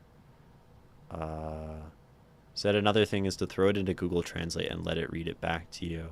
Yeah, you can also throw it at a Twitch streamer and have them read it back to you. And then you get to hear it in a human voice, and that's pretty cool, right? Um, yeah, it did do that. To spoil a bit, which is fine, the rooster also knows so much, sometimes more than the dude, because my friends, pigeons, parrots, and swallows, bring me news from around the world. They tell me about the latest happenings in Paris and the events of Ramadan in Mecca. That's really cool. And I think, hmm, I think that's at least fun and interesting, right? And to, I mean, I wonder how much you, is the rooster really a character yet? Right? I mean, we talk about the rooster as a mirror, and the rooster being like kind of the same things that he is, like in this symbolic and literal way. Um, and I feel like actually by this point, like, I don't know the rooster and see the rooster as distinct from the man, right? And maybe that's something that I, as a reader, would be wanting, like for you to show me some way that the rooster is uh different from him, right? That there's a juxtaposition between them and not just a mirroring. So you saying that, right? That's something that comes in, that the rooster knows more than him and can be a foil in some capacity, is really needed, and probably very soon within this narrative, because obviously these are two characters who just love to hear themselves talk. And I'm sure you could write them talking in a parallel manner back and forth for pages and pages and pages. Uh, and like, but that would suck. That'd be awful. That'd be miserable, right? That's just listening to academics talk to each other. You need to distinguish them from each other. You need to, right? And then that's where you can maybe start to get that play and that back and forth and that flow. Because like we introduce a new character, the rooster, and then it's like, oh, well, like they're not a character yet. Um, because it's just my fellow sunstroke comrade. It's just, you know, I also don't like the UV rays. um, I'm also grounded by the two assholes talking back and forward. Yeah, right. Um, and I think mirrors are cool symbolically, right? Mirrors are cool almost in a silent capacity. But to have a character talking to their mirror, I think probably can get old quite quickly, right? Unless the mirror has something to say, and there may be two ways to do this, right? To lean into the distinction of the mirror as something different, or to have the mirror show and reveal new things, right? If the mirror can reveal content about the mirrored, then it's developing the story and it's causing flow. Um, and we sort of do, right? He has this self reflection, made me realize my folly. Um, it also just that also feels like a sort of like immediate um, shift for him, right? Like it's very sudden character development. I wonder if there could be more tension in something like him not realizing his folly, and this rooster as a mirror until later, and then that dawning on him in some capacity. Though that might entirely uh, uh, break how this narrative is supposed to work, right? Mirrors are very Borges-like. Many, many such cases of writers liking mirrors, right? I love mirrors. I'm a big mirror enjoyer, personally. um, yeah, yeah. Okay, those actually felt like those were like real thoughts and feedback, right? I'm pretty proud of myself there. um, in my inexperience of dealing with prose, I feel like I crossed the barrier of I don't fucking know what to say. Um, okay, so we talked about perspective. We talked about flow, and that was a good conversation. Also, for this one story, the ending is very much a joke. Something to make one go, bruh.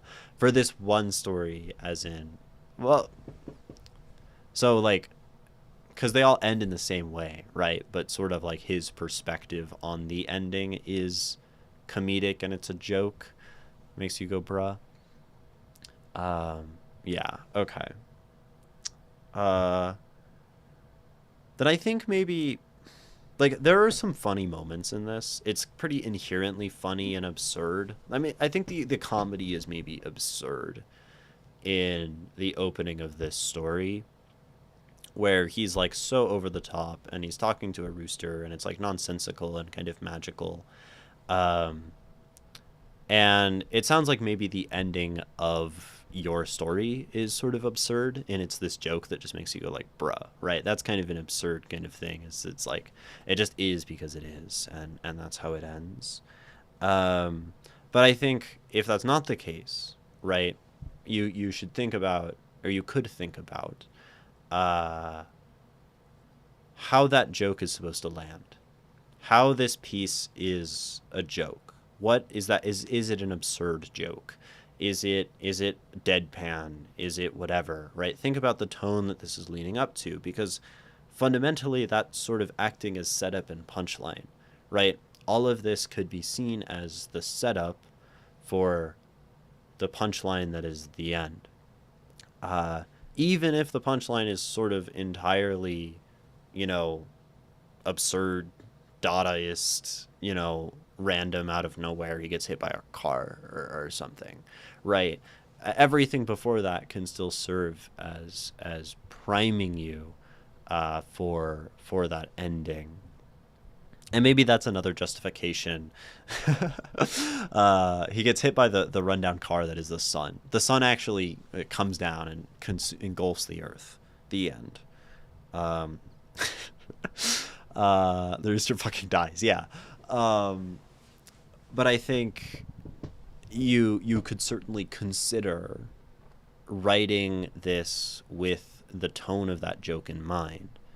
And let's say it is just absurd and random and the rooster fucking dies.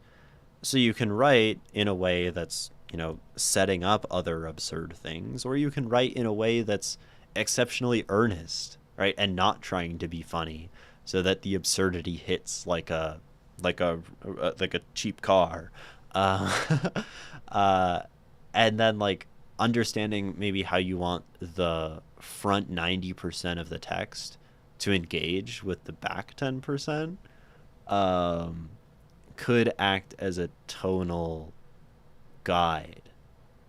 Because maybe we are sort of lost tonally beyond the point of like, this guy is absurdly well read and hates people and likes books.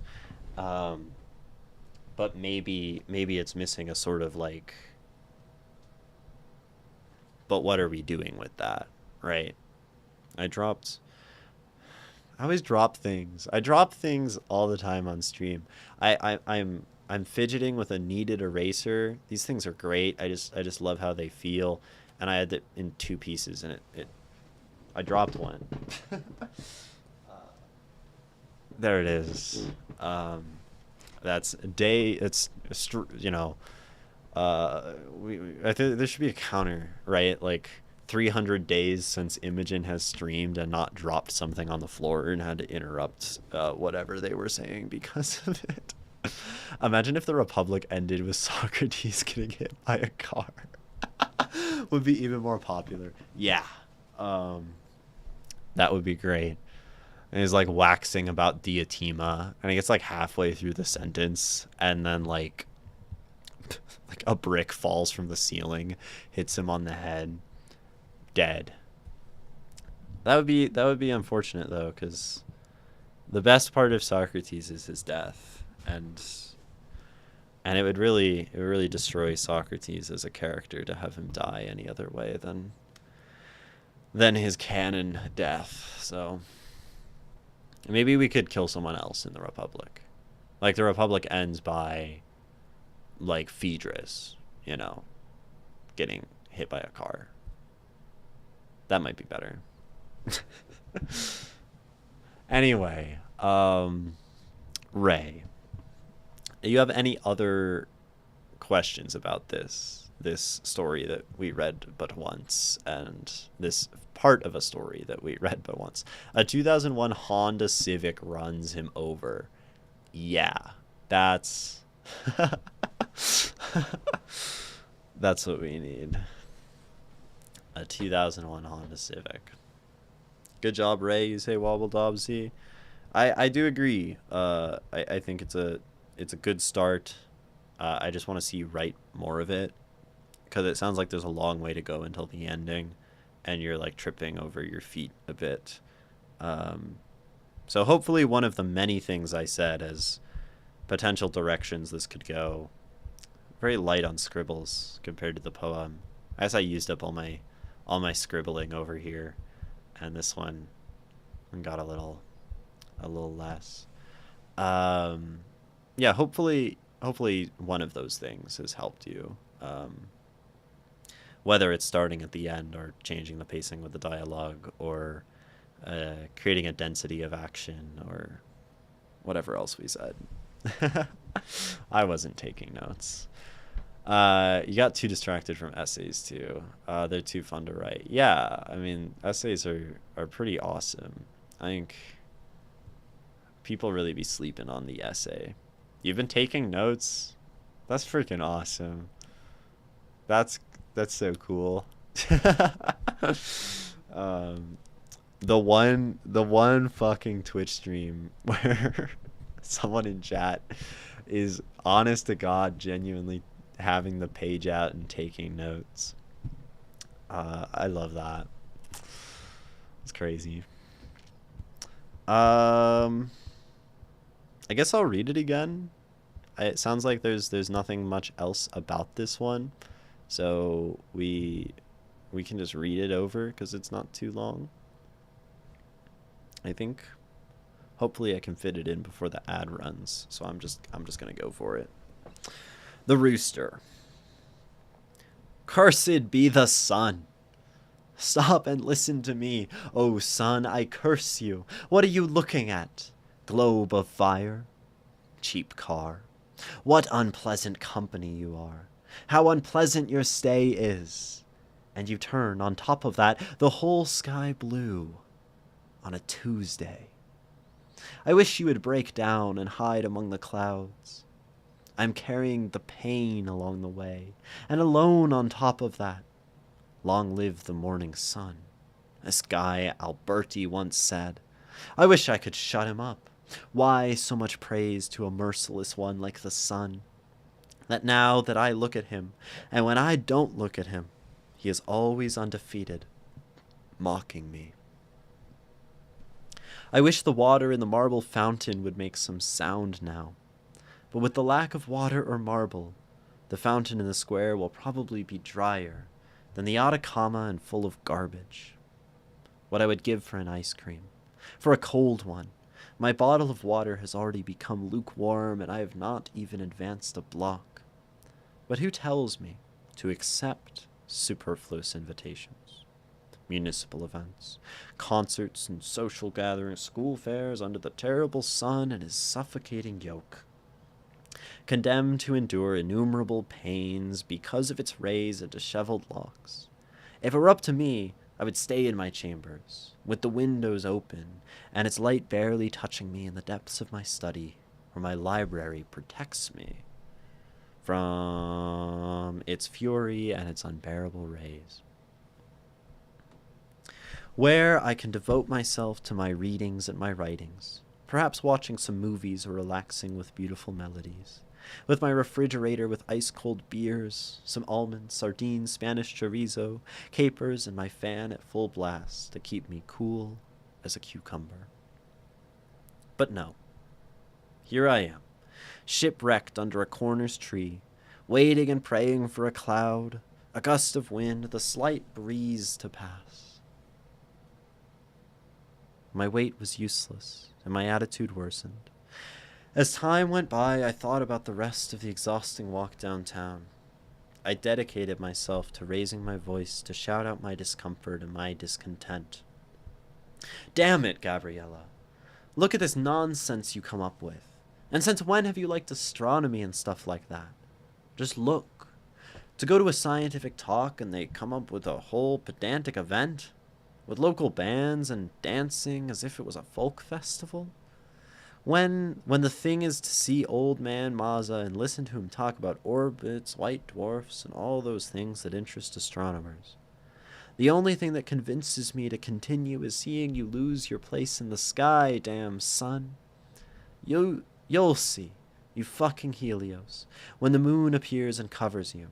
I'll have my revenge and a break from your tyrannical heat. Okay, I'm understanding now that your other story, the eclipse, is probably Gabriella, because that's the sort of event happening. Then I looked down from where I was, finally able to detect the origin. Oh, did I skip the... Hey! A voice came from my side. But as I looked around, looking for its origin, it continued. But what words are those, boy? Look at you, insulting a god of Olympus on top of that. Doesn't your crying seem more pedantic and anachronistic? Save yourself the embarrassment and better express yourself calmly, because that's why the Son of Man became flesh and, as we all know, gave us the ability to use words. Come on, son, tell me what afflicts you so much. Then I looked down from where I was, finally able to detect the origin of the voice. Very fascinating and captivating, by the way. I found myself facing a galliform bird with a considerable red and fleshy chest, a short beak, abundant and very lustrous-looking feathers, with a gallant curl and a gallant stance, looking at me with its head to one side, with the sun rays that filtered between the branches and leaves of the tree that I had used as shelter from the heat, hitting its feathers and showing how shiny they were, with its body being wheat-colored and somewhat earthy. Its tail held high, its long dark feathers, which, with the incoming light, seemed to change color, going from green to blackberry to blue, in addition to some white spots on the sides of its head that looked like the makeup of a nobleman from times past, possibly from the court of the Sun King, Louis XIV of France. In every way, this was an exemplary rooster. I love that line. Beyond the uninvited appearance and his pomp, the heat of the sun had me in such a bad mood that I decided to refer to the rooster regarding his argument, with my patience somewhat altered, my voice somewhat raised and tactless in retrospect. I do think his descriptions are weaker than his dialogue. That comment from Face Your Fear, or you roughly said that, I think I, on a second read, feel that. Let me tell you, Mr. Rooster, that right now I'm not in the mood for conversations or answering questions from strangers, nor for buying raffle tickets or answering surveys. So if you don't mind, I would ask you to leave me alone. But for God's sake, son, exclaimed the rooster with a carelessness in his voice, but what have I done to bother you? My dear boy, let me tell you that I have not committed any fault, nor have I referred to you in a rude manner, but as far as I know. But if you find that this is the case, I do offer my apologies.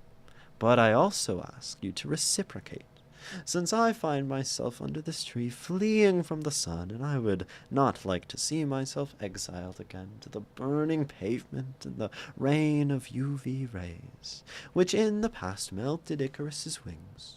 And if I had mine glued with wax, like the ones his father Daedalus made for him, I do not doubt that they would melt too, leaving me with a flight even more unworthy than the one I possess. The rooster moved his feathers and wings as he told me this last part, as if to say that there was no need to taunt me. Tell me, son, are you going to throw me into the raging sun? You who also know how bad it is under its burning rays, and must imagine what I'm going through.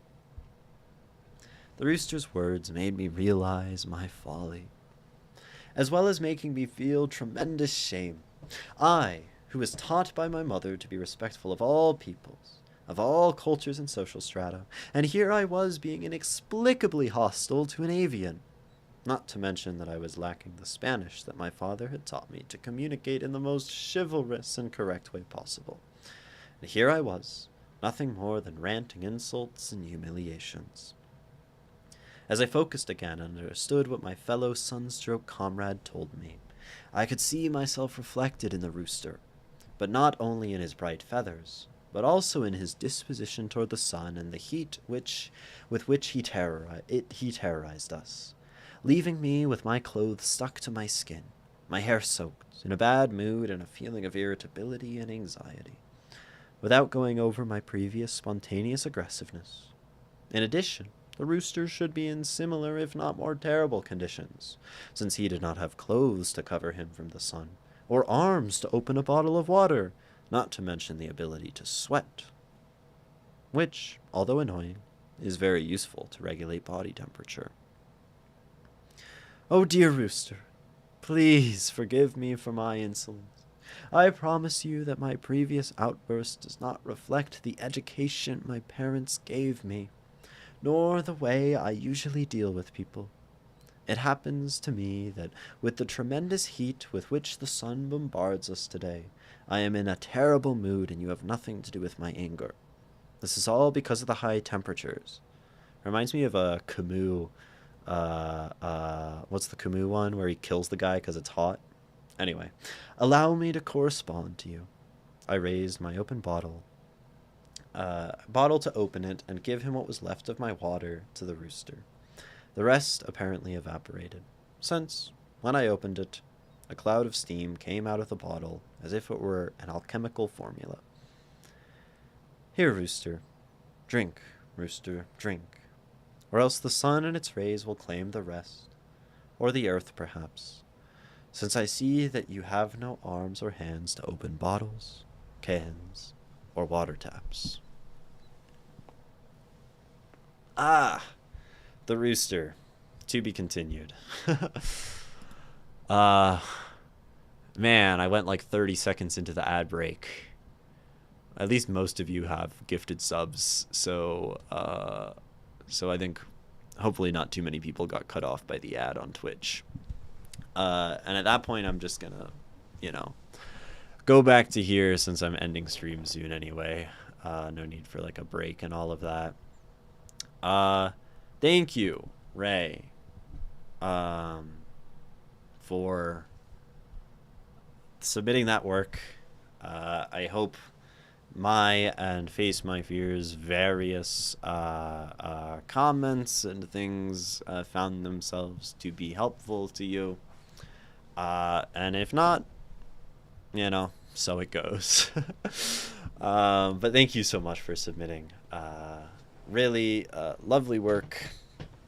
And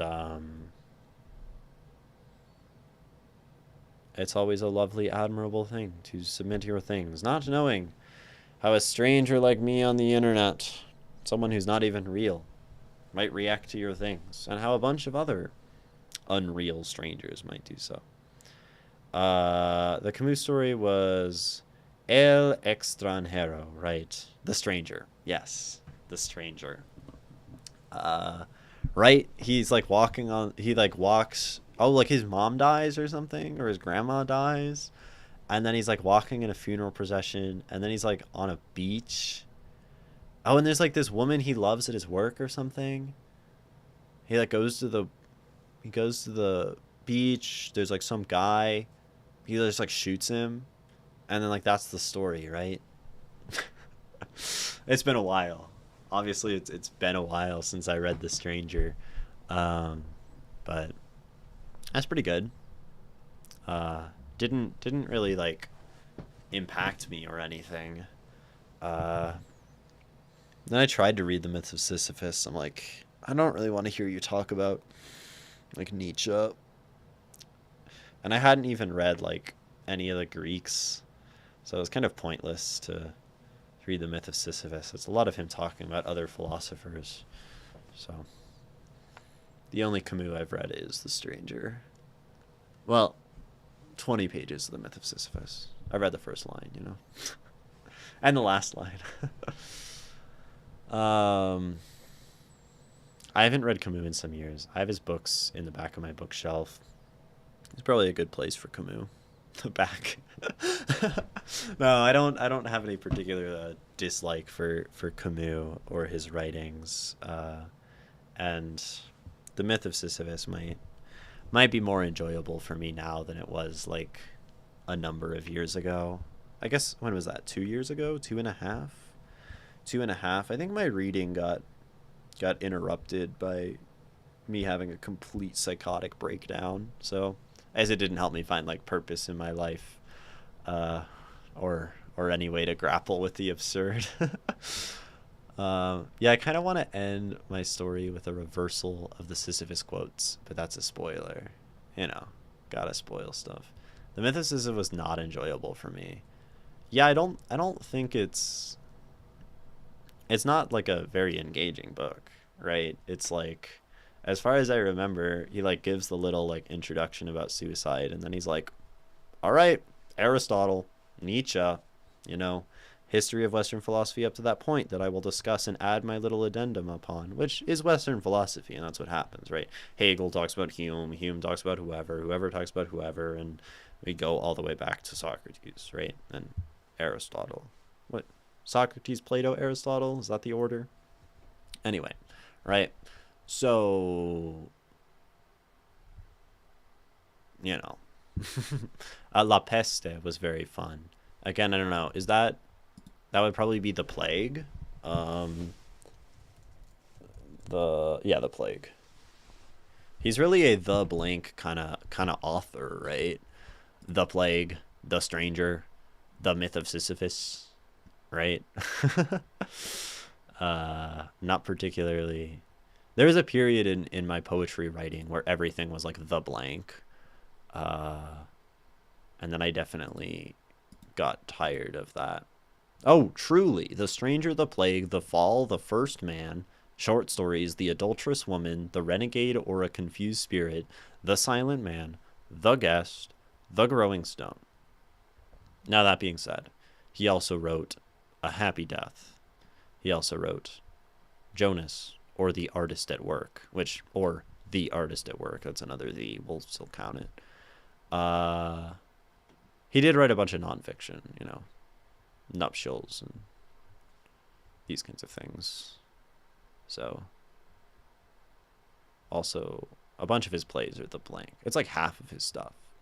So, yeah. Anyway. The Myth of Sisyphus is actually my favorite of Camus' work. I think if I read it, and if I read it this time and engage with it, it'll be much better, right? And I'll like it. Because I pretty much already like am familiar with a lot of stuff that it talks about, I think. It's just at the time I wasn't like sort of ready for it in terms of like reading Western philosophy, and like I just didn't know what I was going into. So I could probably just get it from the library and like read it in a couple days, and the library might not actually have it. Public libraries aren't great for philosophy books in America. They have The Stranger, because that's like classics. Maybe they have like one copy, and it was checked out last time I was there. I feel like I maybe have seen it. I don't know. They have a bunch of Nietzsche. What do you think of word clanker? I love the word clanker. I sort of think there's the curious thing that by applying slurs to AI, we humanize them because we use slurs for human things, or for humans, right? Maybe human things is a way you would describe someone you're using a slur against. I'm against using slurs, to be clear, against humans. But yeah, I don't like AI and its implications in almost every case. Well, at least all of like the popular cases that companies are putting the most investment in. I think AI generation of stuff is pretty bad. I think chatbots, large language models are bad. Like they're just useless. They're just literally like little capitalist accessories, right? So I like the word clanker. I would position myself in the anti-clanker camp.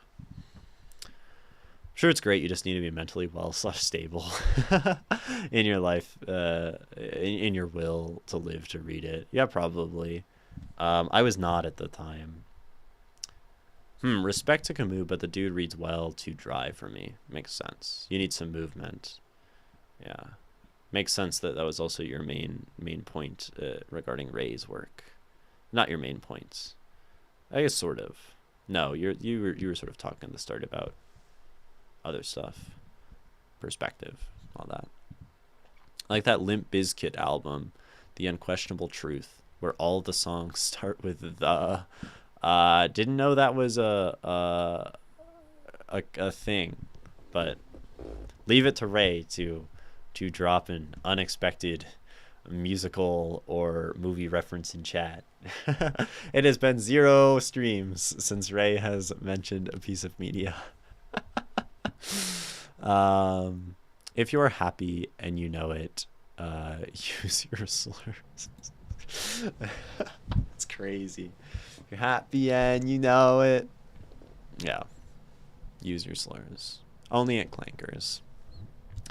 Yeah, but I think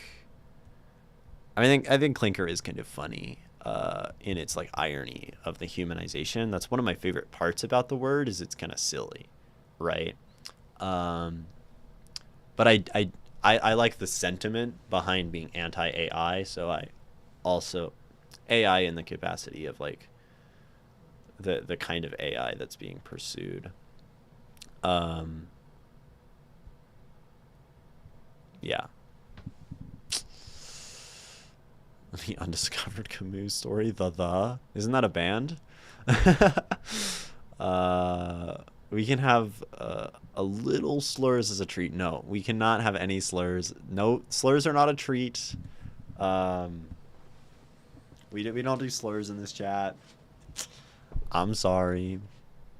I think it's interesting. That's something that that is a curious phenomenon that like many things we consider treats are like generally like bad for us, like sweet things.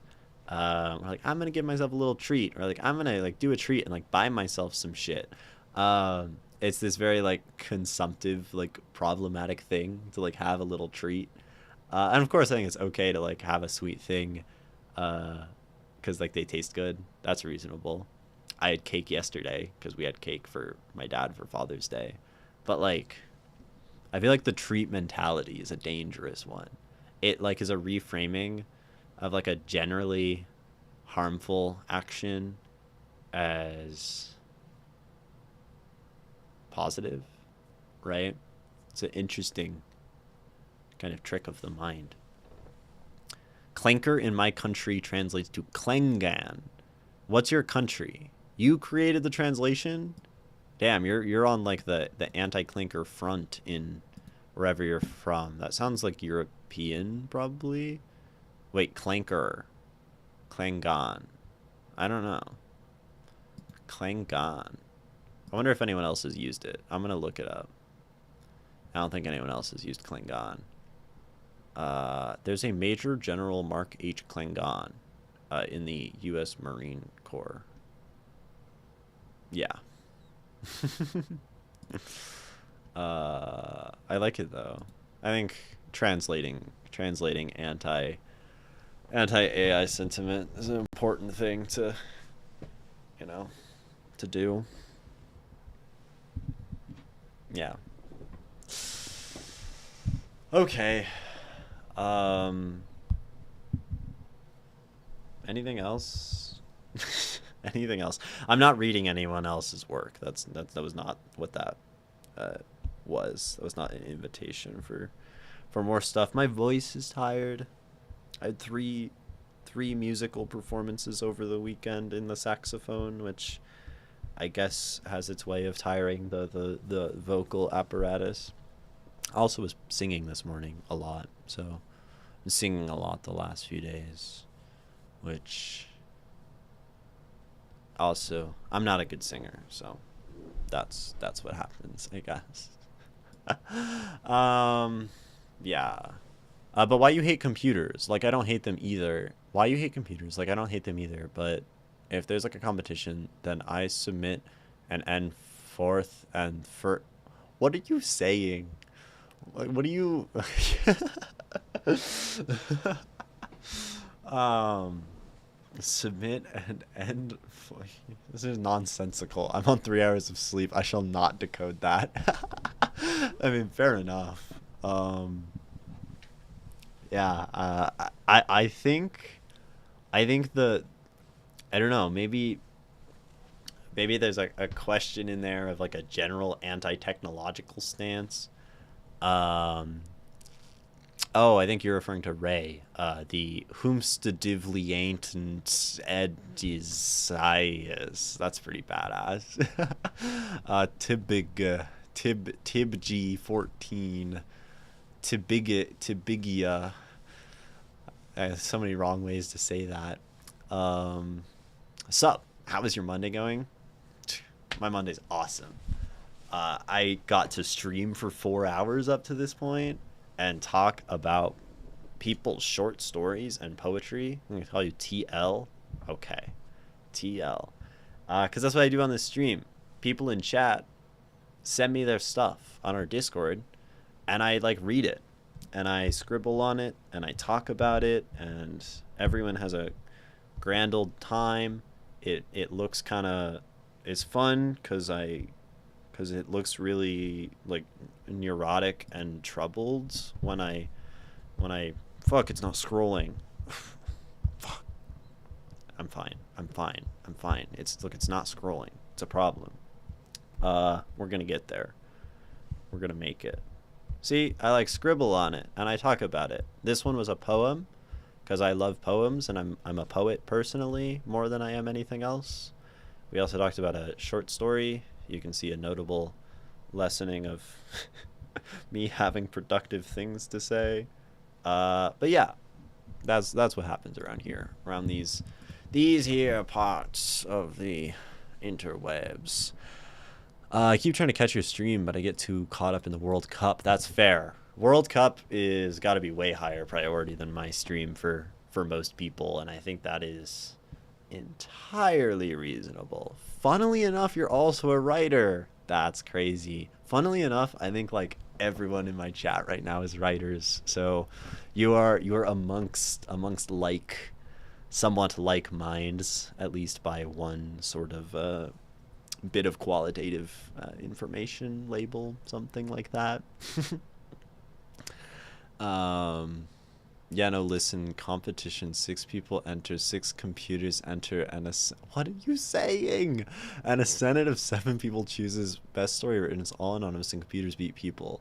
I wouldn't contest the ruling in the end because, oh, I see. So you're in the discussion of AI.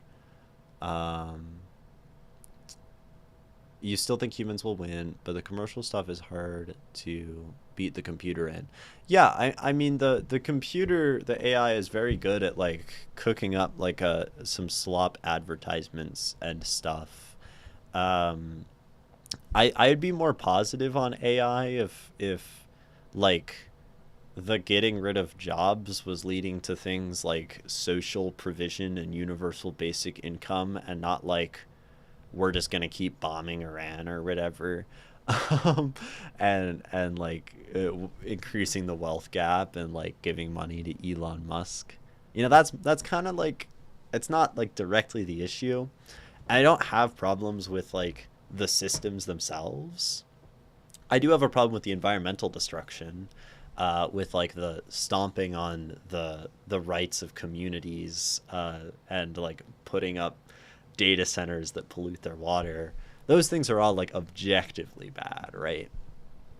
I don't inherently maybe hate the generation of text based on like a large language model, but I hate that it's hurting people because I hate when things hurt people. That's one of the more reasonable things to hate, right? People getting hurt. The story I'm writing is historical fiction. That's badass. If you ever want to send any of it to stream, I read all sorts of things. You know, poetry, fiction. We did fan fiction the other day. That was so fun. Nonfiction, essays. It's all welcome. Uh, yeah. I guess I can. Yeah, I can put the link, the linky link to the Discord in the chat for anyone coming in who's interested. I feel like there's like a bunch of fucking people in my chat right now, which is crazy. Um, AI is really not as great at recreating my stuff. Yeah, your stuff's like ratchet, right? Like AI couldn't make that. I think there's an interesting concept of creating art that's very intentionally like AI could not make this as like a artistic practice, sort of a reaction, but it's curious to me. To be fair, if we do kill off AI, the only AI would be left for profit would be NSFW chatbots. Yeah, I mean, those aren't great either, right? But I think AI is probably a symptom of larger systemic issues, and like capital and whatever. L data centers, W soccer and writing and rock and roll. I think that's fair to just enjoy the beautiful things in life like soccer and writing and rock and roll. I won't disagree on you. Disagree with you on that. Um, you're also a writer. Yeah. Found in my notes after too much weed and booze, the future there will only be two jobs: security guard and gay. Dude, if my job was gay, I'd be set. Can I? oh, Where do I find like the LinkedIn posting that's like hiring gay? That'd be awesome. Be awesome. I'd be making so much money. I guess that's artist, right? I'll be harder. Will be harder to be weirder than what I write. Yeah, you're pretty out there. You're pretty human with it. Next week, I'm sending in my shopping list to see if it's accidentally interpreted as esoteric poetry. I'm so down, but you can't tell me. You have to frame it as poetry, um, and see where horrible places my mind goes in connecting the words. Not writing because of the World Cup. Yeah, I mean breaks are good. Breaks are good. Breaks can be very helpful. Sorry, you need at least 30 years experience in gay to work here? I guess I'll just go be like a freelance gay. That's for at least 6 years of gay experience. I don't even have 6 years of gay. I don't even have 6 years of gay. What do I do? Got between a rock and a razor. Crazy. Basic premise of my story is the MC dies on his way to college. Okay, gets found by his father, gets found by Father Time, given a pocket watch to travel through time and save humanity. Okay, that's fun. Doing like the time travel hero kind of thing. What kind of points in history and space are you trying to explore? Because like, I kind of feel like that's a very expressive thing to decide like which part of history and which location you're interested in, because there's just so many places and so much history, right? Right now my MC's in ancient Mesopotamia. That's badass. What are they doing there? Are they like kicking it with like Hammurabi or whatever? Like, are they getting justice for like the copper salesman who like stole copper from the other guy? That would be a great opening. The thing with the copper merchant. That's such a great historical moment. Combine gay experience with gay education. Yeah, it's tough. It's tough. These employers are getting real unreasonable. So my MC is hanging out with Gilgamesh and Ishtar. Badass. That's very cool. I feel like Mesopotamia is a pretty like unexplored historical spot, right? If you said like, oh, he's going back to kill Hitler, I'd be like, well, I think they've done that before. I think people have done that one. And not that we can't tell stories that have already been done. Cliches can be pretty awesome. But Mesopotamia is cool, right? Fun peeps, looking forward to the next stories. Absolutely. Might not be good with suggestions for poems, but I can help with writing. I think even suggestions with poems that are very like uh, amateur or like not knowing much about poetry can often be very helpful because sometimes poetry just like makes us feel shit, right? And it's like this makes me feel shit can be helpful for people to say how their poetry goes. But your suggestions and comments on prose were very seemed very helpful today. I mean, Ray is the only one who can really know, but he's going back to hit Socrates with Civic in the sequel. Yes, you missed this, TL.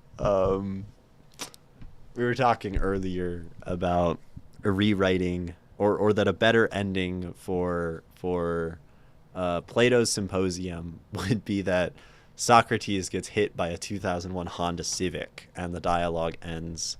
And I think much of this chat would greatly appreciate if you included that in your time travel historical fiction, provided that the pocket watch can take the Honda Civic back to Greece. That would be really cool. MC is dealing with a Mesopotamian cultist who worships Nergal, the god of war, plagues, and disease. He's summoned undead, so it's like historical fantasy. I guess it's we're already time traveling. Of course, it's like historical fantasy. Like, where did we get the magical pocket watch from? That's badass. Undead Mesopotamian baddies. Maybe that wasn't the right word. The bad guys. Your brain is tarnished by prose, and my brain is tarnished by poetry, so it's okay. Face your fear. Maybe you should face your fear if poetry is that. I don't think you're afraid of poetry. Maybe you are. I had this idea for a futuristic TV show, but all the tech they use is 2000s coded. They have like these thick-ass monitors. Okay, so like an analog sci-fi. Walkie-talkies, pagers, and weapons are even older. The spaceship uses like a trebuchet throwing meteorites and shit. They wear swords and those balls with spikes.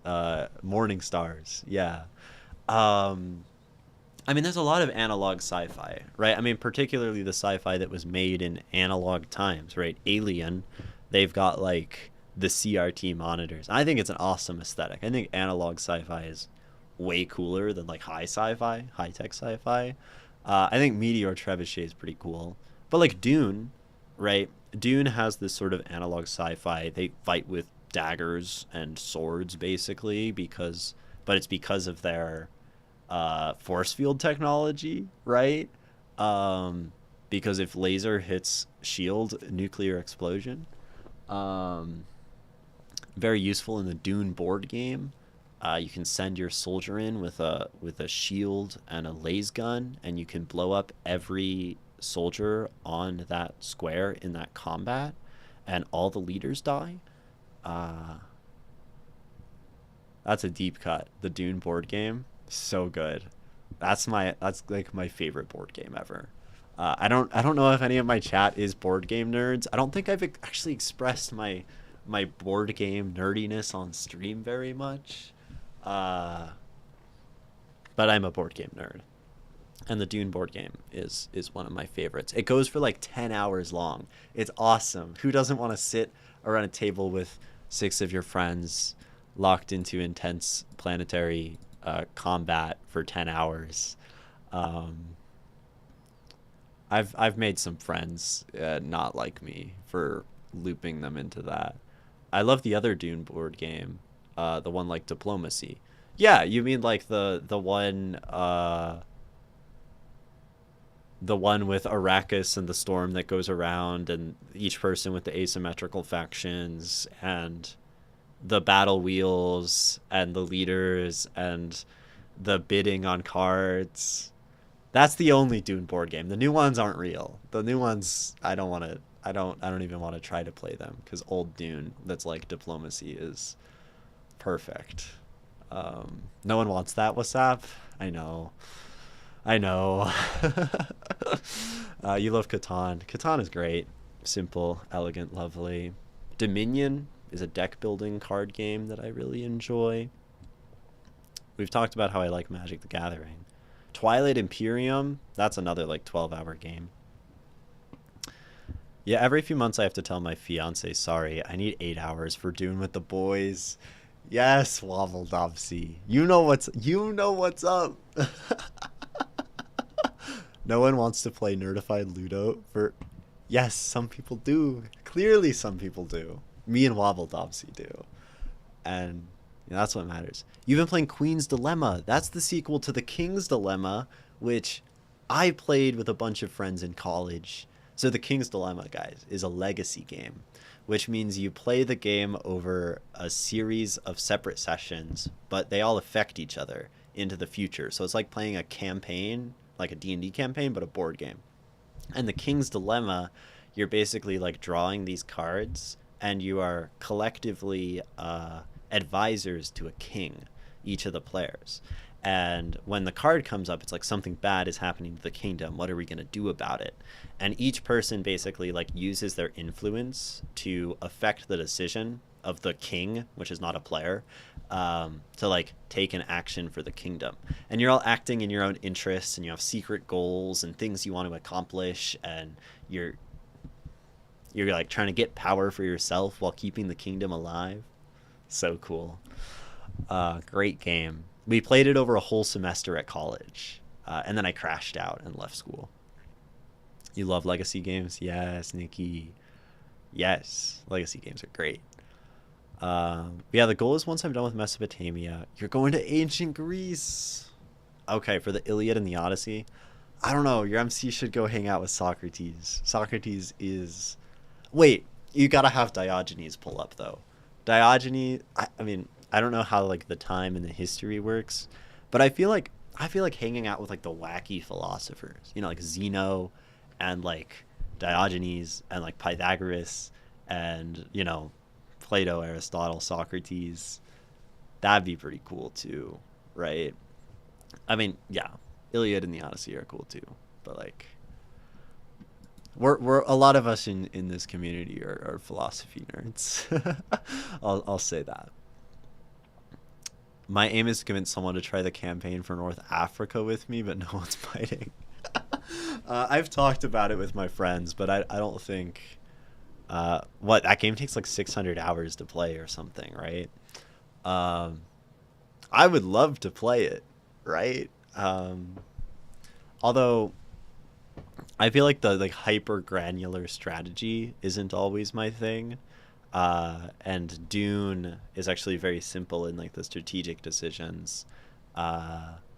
And like the more granular something gets, where it's like, oh well, I have to like feed my soldiers that are in the Congo right now so they don't die of exposure, and I need to roll 2d100s to see how my food transit goes. Oh, one of them fell into a quicksand, and now my guys don't eat. Like I feel like that's a little too much for me, right?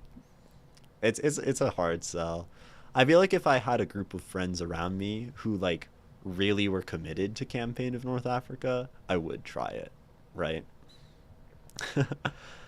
um, all you've played is Monopoly and Risk. You're missing out. Risk is great though. Betrayal at House on the Hill has the best legacy game. I didn't know they have a legacy. Um, House on the Hill is great. Socrates like 400 years later. Yeah, ancient Greece. Yeah. We had a group playing that in the room. We were hosting MTG events in at Dragon Con one year. That's badass. You've got cool nerd lore, Nikki. Please talk louder. What the heck? I love Twitch chat. Please talk louder. There are people having sex. The floor above, and I'm uncomfortable. Okay, I'm gonna sit right here on the mic. So just put on some music in the background. Or they're having sex loudly. So you need to start doing something else really loudly. I don't know. Pull up like a Shakespeare soliloquy, right? You just got to go up there and full volume belt. And I mean like belt, right? Some fucking ratchet, Shakespeare something, some poetry. Or like just start singing, right? You just have to like make them uncomfortable by how loud they are, by like being louder, or do the broom thing, right? Just hit the ceiling. That's a good idea. But like we could have some character about it. Where is where is Macbeth dagger? I want to read the Macbeth dagger thing again. I really like the dagger soliloquy. Um ah, see, you just like stand on a chair so you're right by the floor and you go, "Is this a dagger which I see before me? The handle toward my hand." Right? And you just like shout it at them. You know, you just I don't know, do something. Just do better. Do better than they are. Scare them. Be a good downstairs neighbor. They played a betrayal all weekend. Makes sense. So you hate immersion? I know I hate immersion in my board games where I have to do all of that. I'm scared. I'm not scaring nobody. That's not an alpha male mindset. In terms of underrated stuff, once I get to stuff in the AD era, I may MC interact with Celtic. I always get it wrong because of the fucking basketball team, and I'm Irish. Celtic heroes, like Cuchulainn and Diarmid, that's super cool. And I fucked up the names because Celtic words are hard. Um, I have a light appreciation for Celtic mythology. I've read some of it. And I chose my name Imogen because it comes from Gaelic. Crazy. If you can't beat them, yeah. Uh, Blast porn. That's a good one, Ray. Right? I. That's a good answer to the upstairs neighbors having loud sex is to blast your own loud sex. I mean, I played Final Fantasy when it was a new game. I've never played any Final Fantasy game, and that's kind of whatever. Um, yeah, turn stream up loud enough that they can hear me through the ceiling, right? Uh, um, Talking about them would be pretty ratchet. Uh, I should play a Final Fantasy game. I've been thinking about playing video games lately. I've been playing a little bit more. Um, Playing a visual novel RPG right now called Road Warden. Very cool. Your instinct is to curl up and make yourself smaller. I mean, that's fair. It's like really weird. What if I go there? What if you go there and the man answers and he's like naked? Yeah, I mean, it's sort of freaky, right? They're like, there's sex happening up there. And sex is gross and scary, so I don't blame you. Just some whack shit. Uh, I feel like I'm historically afraid of intimacy, so I can't really blame you. Uh, yeah, knowing me, I bring up my megaphone and say, "Will you stop?" Unfortunately, I can hear you guys because the walls are so thin. Please move elsewhere. You know, just sometimes the most direct solution is the way to get people to stop having sex the floor above you. Just, you gotta face your fear. Is face your fear still in chat? I think they left, but maybe that's your what you need right now. You need that fire. You need that zhuzh. You need that je ne sais pas. I don't even know what je ne sais pas is. you know, you need that dog in you, and then you can scare them away, or something. You know. Yeah, I like these answers. A lot of my inspiration for this was I'm a fan of the Fate franchise and Persona 2. I know Fate, yeah, has like a lot of that like historical stuff. I remember I watched like a few episodes of like uh je ne sais quoi is a thing I cannot describe. Fair enough. Um oh, it's quoi, not pa. Um yeah, Fate, they have the power to summon historical figures. I watched like 3 episodes of one of the Fate anime, and I think Astolfo is from Fate. So that's really like, I just know Fate because of Astolfo. And I'm, that's just the reality. Je ne sais pas is I don't know. Oh, good to know. um, so still close, yeah. Um, yeah, I've never played a Persona game. Astolfo's from Fate Apocrypha. Okay, yeah, yeah. I'll be like, y'all are so loud. Is that an invitation? That's good work. That's good work. Aim the speaker to the ceiling, put the stream on, then Imogen can put the mic in their mouth and scream. I don't want to do that to everyone else in the stream, Ray. That's like there are probably people lurking. There's probably someone who's like asleep to stream right now because people do that, and I just like eat the mic. Nah. Uh, that's another random desire. I have so many random desires for creative things. I want to do like ASMR, um, and all like the sounds, like the mouth sounds and stuff. I was listening to an album, a new album that came out just the other day, I guess, unless it was just like a YouTube re-upload. But it was this album called "There's Love Inside of You" by like a band called Fortet, Four space Tet, and it was like music, and it was like kind of ambient electronic-ish, maybe more of like a light electronic with a beat. Um, and then there were like these like mouth like kind of sounds and like going on in the music, and it was like so freaking good. I like Sonic stuff. So I don't think screaming into the mic is ASMR though. Not exactly my thing. Which is sad because Fate Apocrypha was pulled from Netflix, so no more Astolfo. Man, it's freaking Pride Month. Give us more femboys. Give us more femboys. They might say yes though. If they say yes, then yeah, that'd be kind of awkward, right? Then you have to be like, well, that was you like run away crying. That's what I would do probably. Yeah. Uh, yeah. But I think ASMR is cool.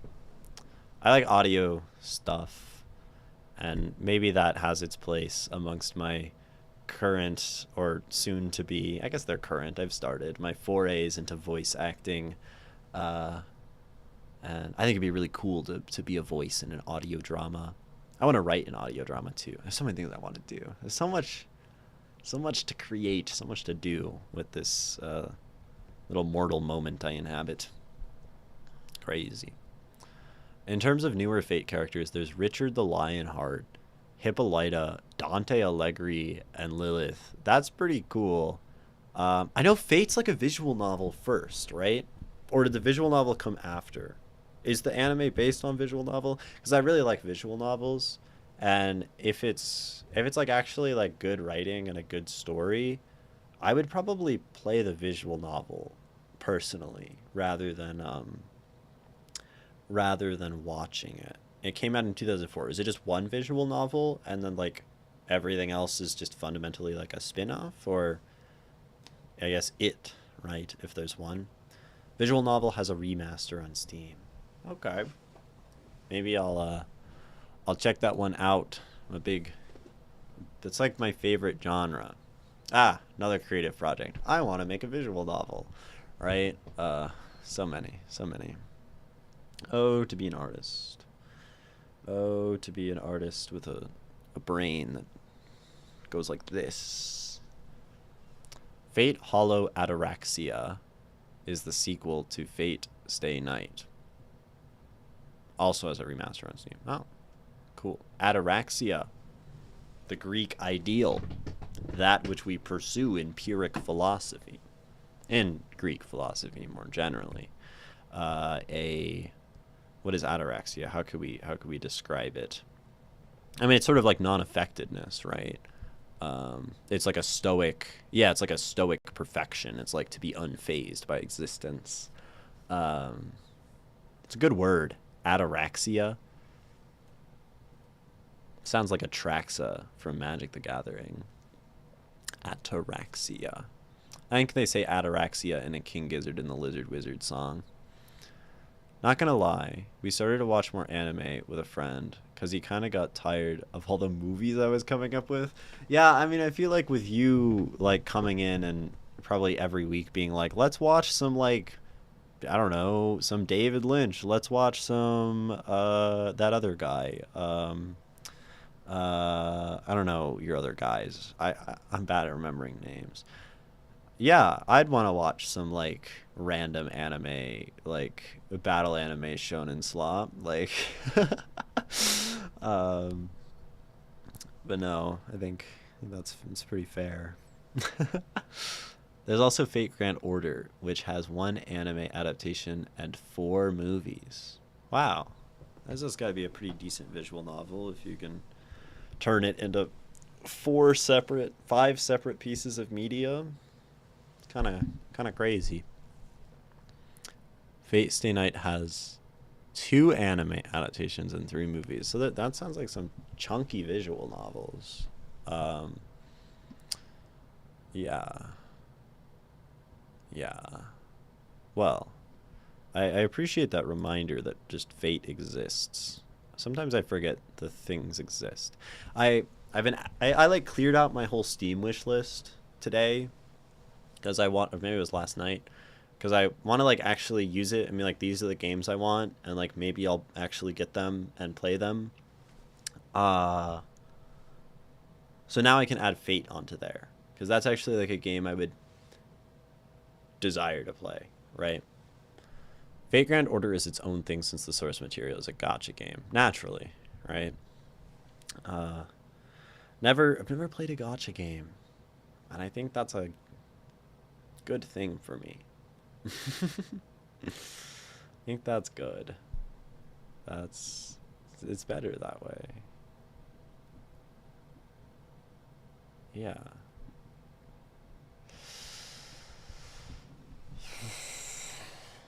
I've been playing GTA as San Andreas all over again. Just streaming in here. You stream on Twitch, Ray? Oh my gosh. I didn't know that. You stream? Wait, gotta open the Ray profile. Hold on. How do I get there? Wait. Do you? No? Oh, you last streamed 13 hours ago. Holy shit. It's fun to stream. It's fun to like do stuff with while like yapping into it. No, wrong Ray. Stay Night also has Fate Zero, which is an anime prequel. Dude, it's crazy to me how sprawling Fate is. It's similar to like Final Fantasy, right? These like massive IPs. It'd be crazy if I don't know. Yeah. Big IPs are cool because if you like them, then you have like a lot to dig into. But from the outside perspective, they're terrifying. That's how it was. Like I was very resistant to watching JoJo's Bizarre Adventure for a while because I was like, I don't want to watch like 5 seasons of anime. This was me in my very like beginning of my anime watching career. JoJo was one of the first thing I watched. And then my friends were all watching it, and then Golden Wind came out, and everyone was playing like you know, whatever, Joe, Joe is. Anyway, the theme, you know, the main theme, and in like band class, and they're all playing.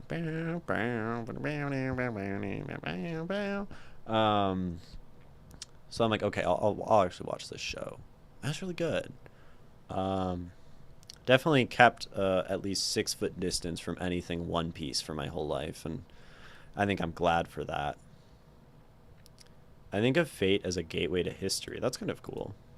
I like media that engages in that way, and I suppose it makes sense that if you like it, you've had that drip into your own writing. We were watching part 4 with my friend. Part 4 of JoJo. That's that's like the best one. That one's like that's the one with the hand guy. right? It's been a while. And Jotaro and like the weird kid in green with like the weird stand that doesn't make sense half the time. Part 4 is fucking awesome. It's so colorful and vibrant. After part 3 is all like miserable and they're in like the desert. And you get part 4 and it's like it goes crazy. Part 2 might have been my favorite. I mean, I don't know. Part 5. I didn't watch part 6. I think part 7's coming out soon. I don't know. I'm sort of less of an anime watcher. Uh, there's a part of me that whenever I start talking about anime, I remember that I'm like, I should rewatch Monster. Monster's a great anime. Uh, and then I'm like, man, it's 80 episodes. I don't know if I want to do that. And then I don't. So that's one of my favorites, though. Monster is one of my favorites. Food Wars is one of my favorites. Mushishi is one of my favorite anime. Uh, uh, Violet Evergarden might be my favorite of all time. That's one I would definitely like reread, or rewatch. And then Blue Period, although it only got one season, and I've read the manga multiple times. Blue Period is one of my favorite pieces of media.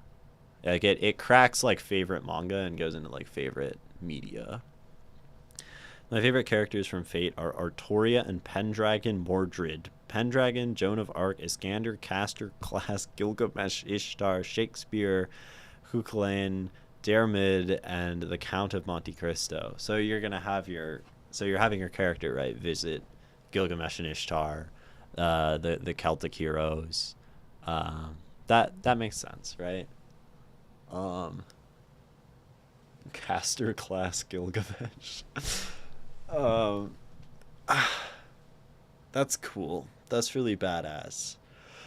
Um, Writing cool stuff is cool, and writing cool stuff based on, I don't know, anime and video games is cool too, because those are really neat art forms that I think get discarded sometimes.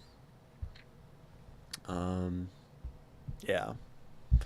Okay, my voice is pretty much out of here, and I am hanging out with a friend at 1. No, at 3. If it was 1, that'd be bad. I'd be half an hour late.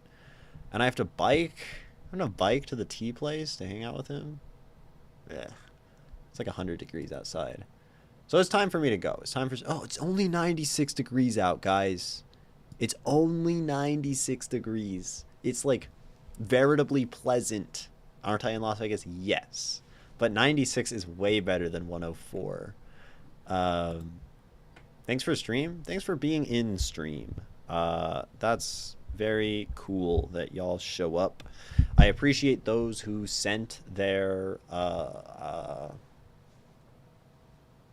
writing today, and I appreciate those who gave their thoughts on people's writing. I'm gonna be dead. Are you gonna stream next stream dead by vehicular manslaughter? Yeah, I'm gonna get killed by a 2001 what was the car model? Honda Civic. Yeah, driving in Vegas is kind of scary. Biking in Vegas is kind of scary. Driving is scary too, but biking is terrifying. Very little bike infrastructure, very hot, drunk drivers, got like the holy trinity of not safe. Iskander is Persian for Alexander, by the way. Neat. I had a friend whose last name was Iskander. It's been a long time. I think his dad was Egyptian. So maybe that makes sense. Or from somewhere. Or like half. Could be totally wrong. No idea. That was like middle school. All right. Thank you guys for watching. Welcome to anyone new who came in. Glad to have you all. Thanks for sending writing. Thanks for hanging out, indulging my tormented mind. And keep making art you love, as always. And keep finding beauty in life, wherever you can, as much as you can, because there's a lot of things in the world that make that difficult. So keep at it. Don't let the bastards grind you down. Happy Pride Month. It's still Pride Month. Bye.